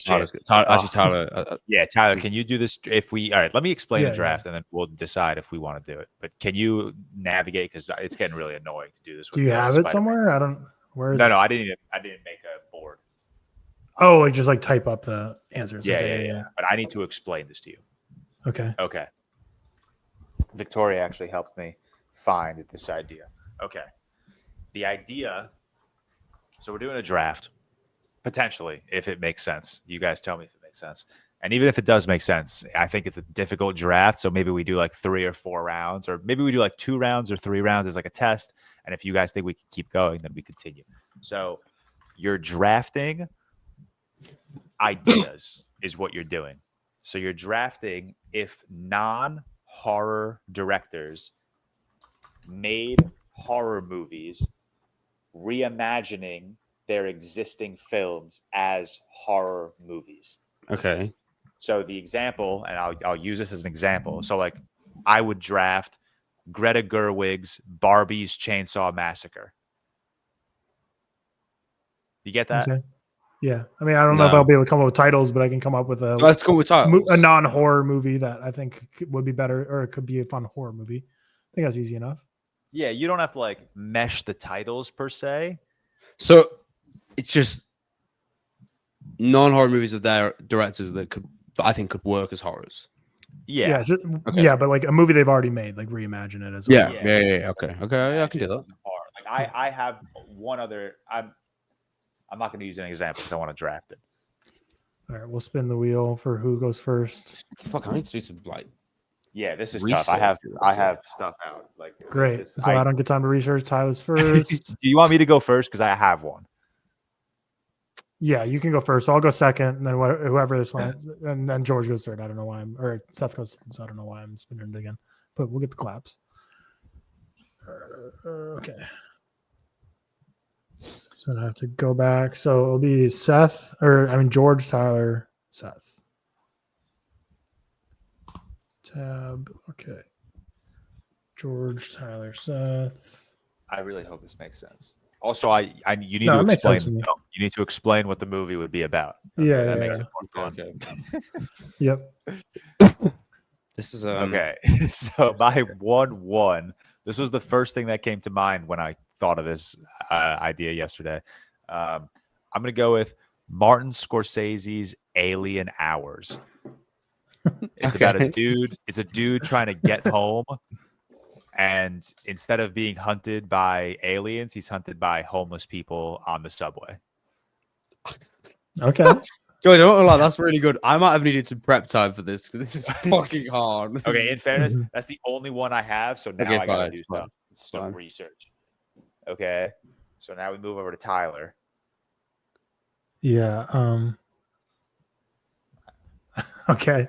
We're gonna go with a movie where a therapist uses mind control to like in Get Out, how they kind of trap them in their own mind and just terrify them for the rest of their lives, so that they just get trapped in their own psychological horror within their own mind about all the failures in their life and how much that eats at them until they end up taking their own life. And Gus Van Zant's Goodwill Haunting. How?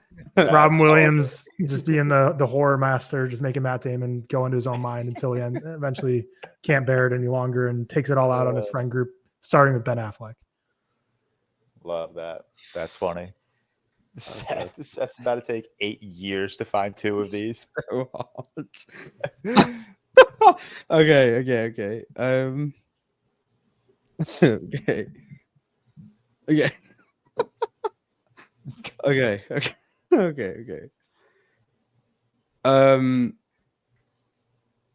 Okay, I need to do a quick. Hold on, I need to do a quick search to understand this. Hold on. What? Bro, this is such a domeless idea. No, I like it. It's just hard. Hold on, I've got an idea.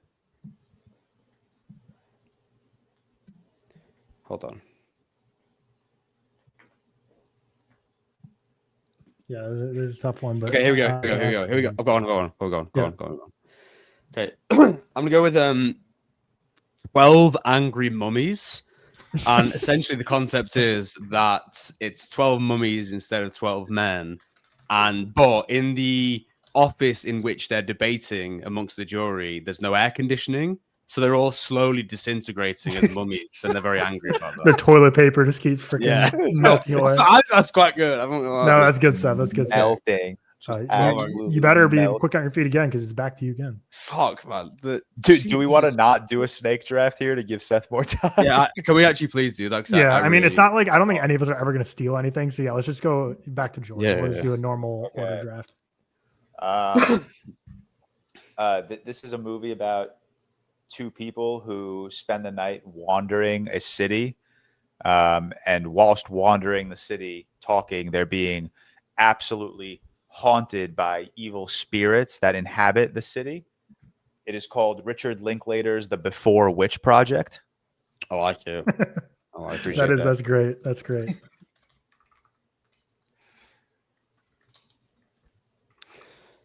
All right. Back to me.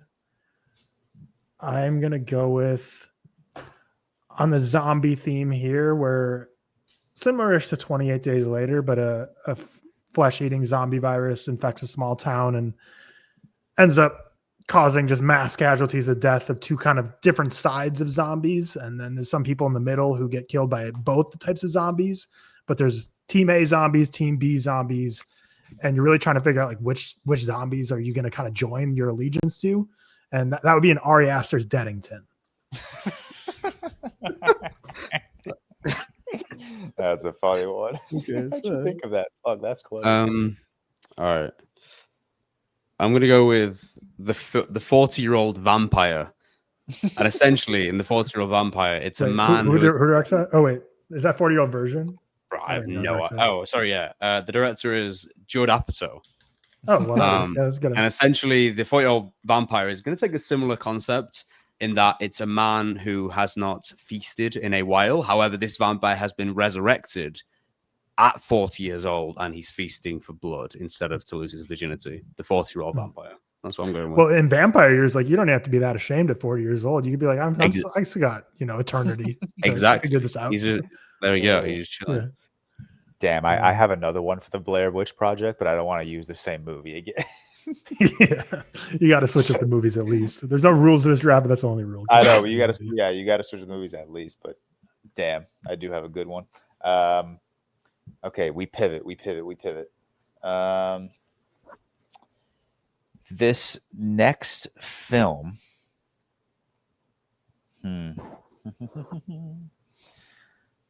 My draft, I didn't even come prepared for this one. It's impossible to prepare for this one.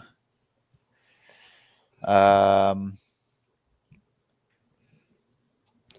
Okay, we're gonna incorporate some television here. Okay. So this film is directed. Well, actually, let me set the stage. Let me set the stage. You have this mother and her daughter and this really, chaotic hotel manager, right? They leave the hotel because it's haunted. And then they come back a couple years later because the hotel is calling to them.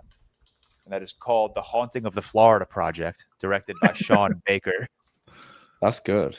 That's good. That is good. right. Sean Baker's The Haunting Of the Florida of the Project. Florida Project. I mean, Florida itself is already a pretty haunted place. Yeah, cursed. It's a back-to-back Absolutely projects for cursed. George. Oh shit, yeah. No, Well, no. That was the Blair. I was But going to they're go different with movies, the though. Florida Witch Project. That's the one I was thinking yeah. of for the Blair Witch Oh, I Project. see. There you Yeah, go. They're different movies, but yeah, both Yeah. had projects in the name.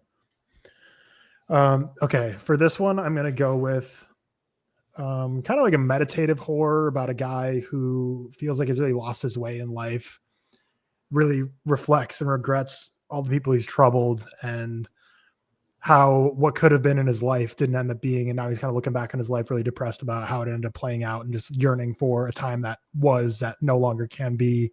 And because of that, he snaps and kills everyone in the town on his way to redemption to try and reclaim the family that he once lost in Wim Wenders' Paris, Texas Chainsaw Massacre.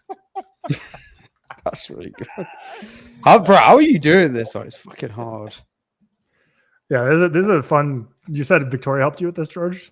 Give her Yeah, props for this is a good draft idea. this is a good idea. All right, Back to Seth. Brian. We'll go 4 rounds. I feel like 4 is a clean number. I am struggling. Hold on. Hold on. Hold on. Hold on. Yo, we're holding. Hold on. Wait. Okay. Okay. My film is going to be a kind of like a horror comedy, I guess. And it's going to be about 2 detectives who, one played by Liam Neeson, who are investigating a murder, a recent murder that's been covered up. And it's going to be called Naked Ghostface, the Naked Ghostface. And basically the killer is going to be Ghostface. However, he's not going to be wearing his gown. He's going to be naked. So we're going to go with the Naked Ghostface. Directed by Akiva Schaffer. Man, I don't know. Yeah, I mean, getting I like that one. stabbed to death by Ghostface is one thing, but having the dong be swinging all around while doing so would just make it even worse. I like it. George, your final pick. My final pick. This is a movie about a young woman in her 20s who goes to a city to find herself. She's a dancer. She tries to find herself, but whilst trying to find herself, she gets caught up in this time loop of a slasher man trying to kill her in what is called Noah Baumbach's Francis Hoppy Death Day. Francis, happy death day. I love it. Okay, I have 2 left, so I'm trying to figure out which one I want to go with. I think I like one of them more than the other, though. So this one's going to be a very timely film. It's about technology, AI taking over, getting a mind of its own, and slaughtering the human race when it starts to get too intelligent and realizes humans are not the optimal subjects. So it's got to take its revenge into its own hands and use its technology and machinery and capabilities to kill all humans that are not worthy. That being Guillermo del Toro's Pacific Rim. That's a good one. Mhm. That's funny. That's funny. God. Grim. Where are you coming up with this, man?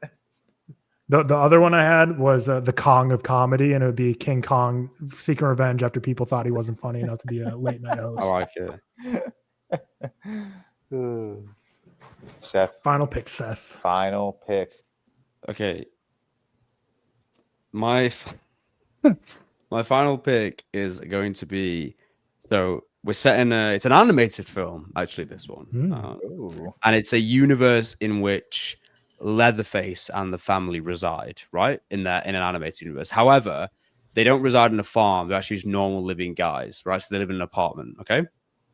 No one knows their wickedness. No one knows their destruction that they want to achieve, okay? However, one of them, Leatherface, is in fact, instead of him being a bit of a, psycho and a bit silly. He's actually a scientist. Okay. Leatherface is a scientist in this. And with everyone in the town being happy, he hates that. They're all feasting every day. They're enjoying themselves. He wants to create a creation that's going to be able to take down the city through the clouds. Okay. So he creates something that brings down chainsaws from the clouds that explode on impact. This film is going to be directed by... What is this? Cloudy with a chance of chainsaws? Christopher Miller and Phil Lord, called Cloudy with a Chance of Massacre. When you were saying feast, I guess Cloudy with a Chance of Meatballs makes so much sense, but I was thinking like Ghibli. So I'm like, is he going like Spirited Away? Spirited Away. Yeah. I was trying to hold that was a great preamble, and I was just trying the whole time to think of which it was. Thank you. My boy just wrote a screenplay for us. Yeah, damn. That was a fun draft. I like that. That was fun. That required a lot of the creative muscles. Yeah, that was a lot of thought. But we have Scorsese's Alien Hours, Richard Linklater's The Before Witch Project, Sean Baker's The Haunting of the Florida Project, Noah Baumbach's Francis Hoppy Death Day. Tyler took Gus Van Sant's Goodwill Haunting, Ari Aster's Deadington, Wim Wenders' The Paris, Texas Chainsaw Massacre, and Guillermo del Toro's Pacific Rim. And then Seth got Sidney Lumet's 12 Angry Mummies, Judd Apatow's The 40-Year-Old Vampire, Akiva Schaffer's The Naked Ghost Face, and Christopher Miller's Cloudy with a Chance of Massacre. Nice. Right. Well, I hope that was fun. That was a fun draft. That was something we have never done anything anywhere near like that. That was fun. It reminds me of those Jeopardy games when it's like you have to combine the two like movie titles. Yeah, that's what I was thinking. Yeah. Also, I tried George to do Carmi that for golf our... going on in history. Yeah. That was funny. All right, let's wrap up with some trailers, some news. Hey guys, I have a question for you. No. Oh, I wanted to ask you to see how many. Okay, what? I wanted to actually see how many you get, just based on what George said earlier. I have 12 horror movies rated a 5-star. Name them. 12 horror movies. The Shining. 5 stars. Correct. George. The Shining, Bram Stoker's Dracula. No, but don't say too many. That's fine. That's 2. Oh, are we going back and forth? Yeah.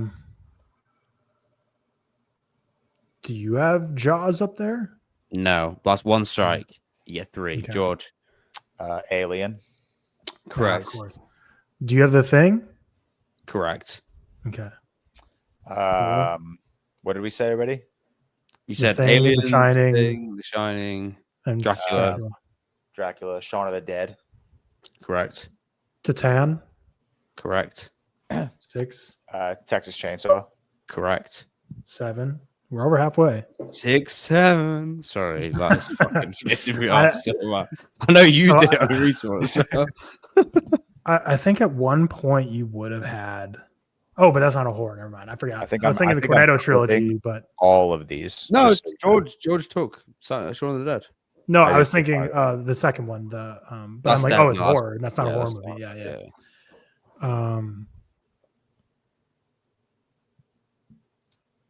You're missing 6.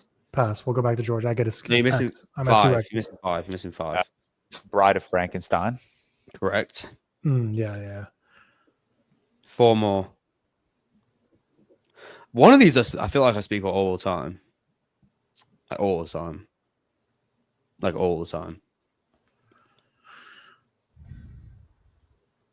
And I mean, Tyler, I mean like all the time. Yeah, I know. I'm terrible at these on the spot things. I'm going to speed it up. I'm going to give you decades. 2 90s, 1 2000s, 1 70s. Yeah, you don't got to give me decades, bro. I could clip all these movies right now. All right, you go, George. I'm not getting any more of these. I'm lost. All of them? All the rest of them? Yeah. Clip them. We're missing Cure. Correct. We're missing M. Night's Signs. Correct. We're missing Perfect Blue. I believe that's also a 5-star. There's no way you haven't just checked this. There's no way you've clipped these like that. Horror and Seth is the easiest thing. You could ask me all your 4.5s, and I think I'll clip every single one. Am I missing one? Yeah, you're missing one. 70s one. The 70s one. 70s one? Eraserhead. Yeah, that was incredibly impressive. I can't lie. Wow. All right. My turn. I got 4. I have 4 horror movies rated 5 Do you really? stars. Okay. I still don't really know which 4 they'll. No. I think we could clip this. I think we could clip Sinners. this. 1.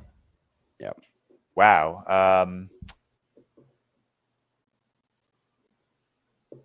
I've got a weird guess. No, not the Village. Is the Village even horror? I don't think it is because I have it at a 5 and it's not in my filters. So I have a guess for you, Tyler. This might be way off. I'm thinking of Riley when I say this as well. Okay. Coraline? Okay, I have that at a 5 too, but I don't. Maybe that's not. It's on horror in mine, I think, when I checked earlier. Oh, maybe Yeah, I don't know. Maybe it says maybe I have a weird filter going on. I don't know. But yeah, that should count. But Yeah. Ecoline. Maybe I drop. I need to go through my letterbox and like clean up some ratings anyways. But yeah, I guess I have Coraline at 4.5. That'll be a 5 when I rehash my ratings. Okay, so you got Sinners. There's 3 more. They're all Psycho. very Yeah, Psycho. Psycho. Yes, 2 more. Can I ask? Well, if I ask the question, I'll let Seth go, and then I'll ask my logic question. I just like maybe. It depends if you're considering one movie horror. Do you have Bram Stoker's Dracula at 5? No, but it should be. And George, to your question, it's not. I'm not considering anything. It's just I just filtered on Letterboxd for horror. So whatever horror tags them as. One of them, just for hints. One of them's very me, and the other one we all have agreed on, but for some reason we've always kind of forgotten about it when we've gone through each individual person's. I would have 5. Okay, yeah, my you don't have The Shining at 5. No, there's one we all have at 5. Yeah, I think he's talking about Alien. Yes, Alien. Oh, I didn't realize you had that. And then there's one more. Like, are we? I don't think it's a Cam stretch has if Alien. it's a horror. It's a I don't think stretch. Cam has Alien. That's why they okay. Is it Trap? Yeah, it is. Yeah, Trap's Yeah. not It's horror. trapped down as horror. That's interesting. Yeah, Trap. Because I feel like I remember having that discourse when the movie came out of people being like, "Why is this like logged this?" Oh horror? yeah. Letterboxd just kind of has some whack. Yeah, it's kind of crazy. Sometimes. All right, now we can do trailers and movie news. That's fun. Okay. Bro, hold on. I need to text Victoria. Where are you going? Victoria just left my apartment, and I hope she's not gone for a long time because I need someone to like unzip. Take off your clothes. Dude, I can't. It took me Has she not just forever. Yeah, she did just walk in actually, so I'm good. I'm not gonna die of claustrophobia. I didn't know where you went. I didn't know if you're gonna be gone for a while because in a little bit I need you to unzip this.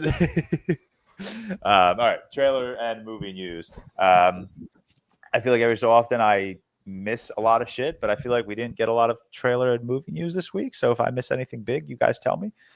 Biggest trailer, and I mean, it depends who you ask, obviously, but biggest trailer is probably the new teaser for Wicked for Good. I obviously was higher on that movie, I think, than you guys.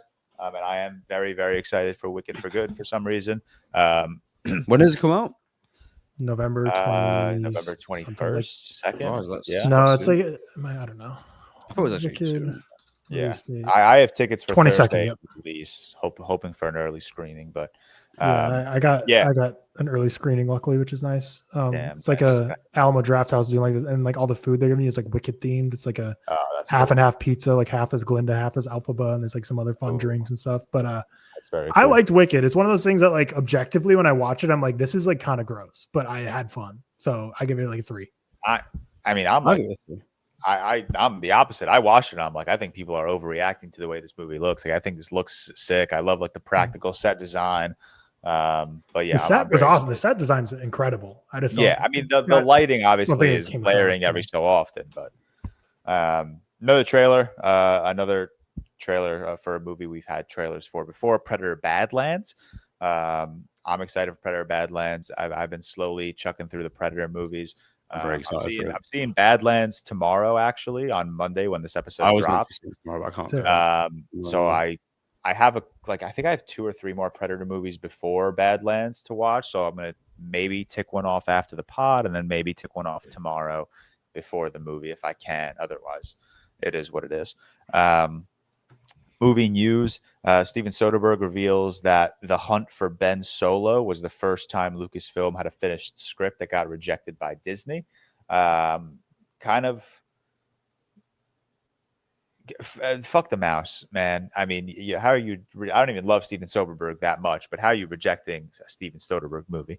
Like that's kind of crazy. Yeah, so And then also Ben Solo is probably like the most beloved character coming out of the sequel trilogy, with one of the best actors of our generation playing that role. Like, how are you rejecting this shit, man? It's so crazy. Michael B. Jordan is officially in talks to star as Ricardo Tubbs, and Austin Butler is in talks to star as Sonny Crockett. They were the names were they the names originally? It was Michael B. Jordan and Glenn Powell the last time we talked about this. I actually think Austin Butler would be better than Glenn Powell. I agree. Sure. I agree. Yeah. But yeah, now it's Austin Butler. Very cool. We've talked about this remake in the past, so we won't harp on it too much. A script for Jennifer's Bodies 2 is now in the works. That excites me. What have they called it? Jennifer's Body 2. Not Jennifer's Bodies. That seems like such an easy Jennifer's Bodies. That's fucking Jennifer's Bodies, plural. These guys. I love Jennifer's Body. I watched it for the first time maybe 2 years ago, and I gave it like a 3.5 star. And I watched it like a year ago, and I was like, this is massive. And I think it's at like a 4.5 star right now. I absolutely love that movie. Johnny Depp has been cast as Ebenezer Scrooge in a new Christmas Carol film with Ty West set to direct. Social media response was as annoying as you could imagine. Bad. It sounds terrible. I'm gonna be honest. I don't see where that sentiment is coming from. Outside of Maxine, you like Ty West, and no, it's not Ty West. It's more regardless of Johnny Depp's personal endeavors. Are you going to sit here and tell me he's not a great actor? Yes. Now. No, you're not. Now. Name the last good role he had. Who cares? He hasn't been phoning it in at least. Just because he's had so many bad roles though. I disagree. Even like his. I think Johnny Depp is Mad Hatter. I think he's like fine. But wasn't that the reason you guys put him as like C when you did it? I argued like A- on Johnny Depp. Don't throw. He's at a B right now. Yeah, don't throw. Me I think into like that as of recently, I think Johnny Depp's. I was arguing really high for Johnny Depp. I don't know. Yeah, I feel like Johnny Depp is getting like the what's his name? Jesus Christ, Minecraft guy, Jack Black treatment, where people just assume he's been in a bunch of bad. I don't disagree, but I do think like even me looking at what he's been in, I genuinely, honestly don't think he's been good for about 15 years. I think it's crazy.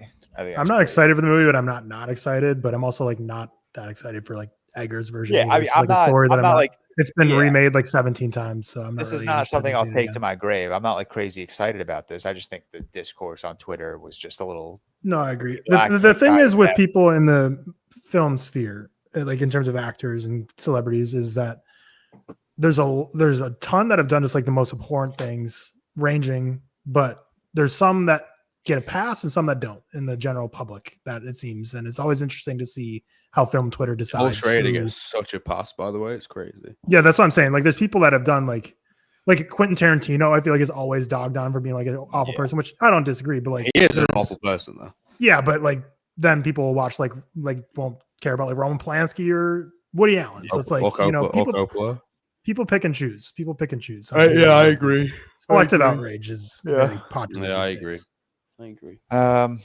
Moving on, Miley Cyrus has recorded a new original song for Avatar Fire and Ash called Dream as One.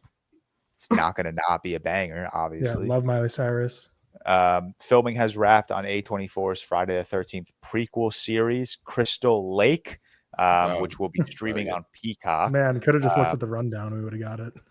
Yeah. So hand up for not reading the rundown. I did get it, Tyler. Don't you disrespect my life. Yeah, after a while, though. It took me a little bit. That is actually so funny. I forgot it was a series they're doing. It's kind of... yeah, I keep forgetting that they're making an A24 Friday the 13th movie. And every time I remember about it, it's a series? It's a movie? Yeah, series. Yeah, series. Oh, shit. Did I say Well, no, you said it was a series. Is it a series? Oh, I did say series. Prequel series. Crystal Lake. Oh, shit. Okay, that's why it's streaming on Peacock. That makes sense. I was about to go... watch the... sorry, George, carry on. No, I was going to say, I was about to go off on A24 for streaming a movie to Peacock without... That'll be why, But now it makes sense. Are you guys going to watch the It? Yes, I am. I think I'm going to watch it. I've heard good things. I've heard good good things. I've I'm heard good so things. hyped. I have I'm the so hyped. first 4 episodes of Pluribus in my inbox right now, so I might check that out as well. Bro, I Ooh. love. I'm so did excited for that Did shit. you guys like that It poster where it's like, you guys are all panicking, but Pennywise is just here asking you to float away with him or something? Did you see that poster? I don't know. I don't I don't think think it's I've seen that one. Uh, When does it Cam, release? Is it a weekly release? today. Is it? It's HBO. It's probably a week release. Probably. Today, the 26th. Today. Yeah. Oh, But well, yeah, that's tomorrow, one of those so shows yeah. that like I feel like everything leading up to it, its announcement, it's Andy Muschietti of it all, and everything about it, like no one was excited for. And then like the early kind of reviews start coming in, people are like, okay, Yeah. actually, this sounds like it might be good. Well, maybe we should talk a little bit about it if it is. I good. mean, I will talk Yeah. about it. Absolutely. Well, I'll I watch still it. need, I I'll still need watch to see it chapter 2, it. but I don't chapter think it two. matters for the show. Yeah, you can. Well, 'Cause isn't fucking this a avoid, prequel? avoid that shit anyway, Tito. Yeah, you Isn't this a can pad prequel show on it. though? There's a Yeah, prequel this is a show, right? prequel show. So it's technically, it prequel. doesn't matter. Yeah, Okay. this is like No, the no, no. origin of Pennywise in Derry. Yeah, because everyone was speaking about on Twitter about how we're not going to see him as the clown entity. And he doesn't come in until later in the season, but he is an entity. He's not the clown. Is just what he like possesses, isn't it? I don't really understand the whole thing, but I've actually never read the book either, so I'm excited for it. I think it'd be cool. Pennywise Hopefully, book is anyway. crazy. We got a first look at Anthony Ippolito as Sylvester Stallone in I Play Rocky, where he plays Sylvester Stallone in like the, I guess, pre-production, production, and post-production of the Rocky movies. The one picture was like him running on the beach wearing like the famous ground fit workout sweats, and it looks crazy. It looks like Sylvester Stallone. This is not an original thought, but I saw someone on Twitter tweet that saying like Hollywood take notes, like this is why you don't need to de-age old actors. Like just you can easily just make them look, and it's so true. Yeah. It's like because some Hollywood execs like, oh, we could just have Sylvester Stallone still in shape. Let's have him jog on the beach and we'll just de-age him. It's like, no, you can just get an actor, use the makeup department's brilliant work, and just make them, instead of using this de-aging crap that never looks right. It's always uncanny. Yep, completely agree. And last bit of news: Coleman Domingo is set to voice the Cowardly Lion in Wicked for Good. Awesome news. I love Coleman Domingo, and I'm very excited for Wicked for Good. So it just gives me more reason to be excited. I saw a funny tweet that said Wicked Hive were free from James Corden, and then someone quote tweeted it with James Corden wearing a Dorothy costume saying "not just yet," and that had me cracking up. The discourse around that was wild because they said like it's like an acclaimed actor, and then when they dropped it, like more normies, I'll say, like we're like, this guy's not acclaimed at all, even though Coleman Domingo has all kinds of accolades. But it's like the same thing that like Marty, right, and like multiple other award shows that I don't know because I only recognize Oscars. But it's like he's very acclaimed, obviously. But the reason initially John M. Chu said they were going to reveal him on the red carpet, and they ended up revealing him like a month. Yeah, but it's like the same reason that like I heard like rumors or I just heard discourse, I guess, about film festivals not wanting to do secret screenings anymore for the Marty Supreme thing, because apparently before they revealed as Marty Supreme, a bunch of people were saying like, oh, if it's like not that, I'm like walking out or whatever. There's like, that happened in London. Yeah. So it's like I think part of that's like they heard the James Corden role, and like we got to reveal it. It's not James Corden ASAP before people start getting too pissed. Before people start turning on our fucking movie. Yeah.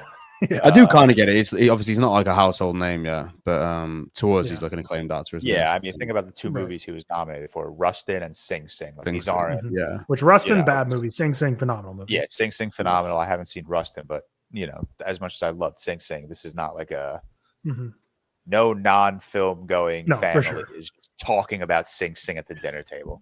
Absolutely. But all right, that'll wrap up our episode 164, our Halloween special, presented by Freddy Krueger, Spider-Man, and Dr. Alan Grant. Cam, we miss you. Hopefully you come wearing a costume next week. I would also appreciate that. We will catch everyone on Thursday. We're going to do like a fun Halloween draft, all things Halloween draft. And then Friday, we'll see all of our patrons for a fantastic Mr. Fox. As always, shout out to our executive producers, Mr. Ollie Powell, Stefan Johnson, and Cole Beaver. And we will see you guys next week. I hope everyone has a fun and safe Halloween. I know Halloween falls on a Friday. I know people are going out Thursday. People were dressed in costumes last night around New York City, which I thought was crazy. So be safe. be responsible, and have some fun. And we will catch you guys on Thursday. Peace. Later. Peace.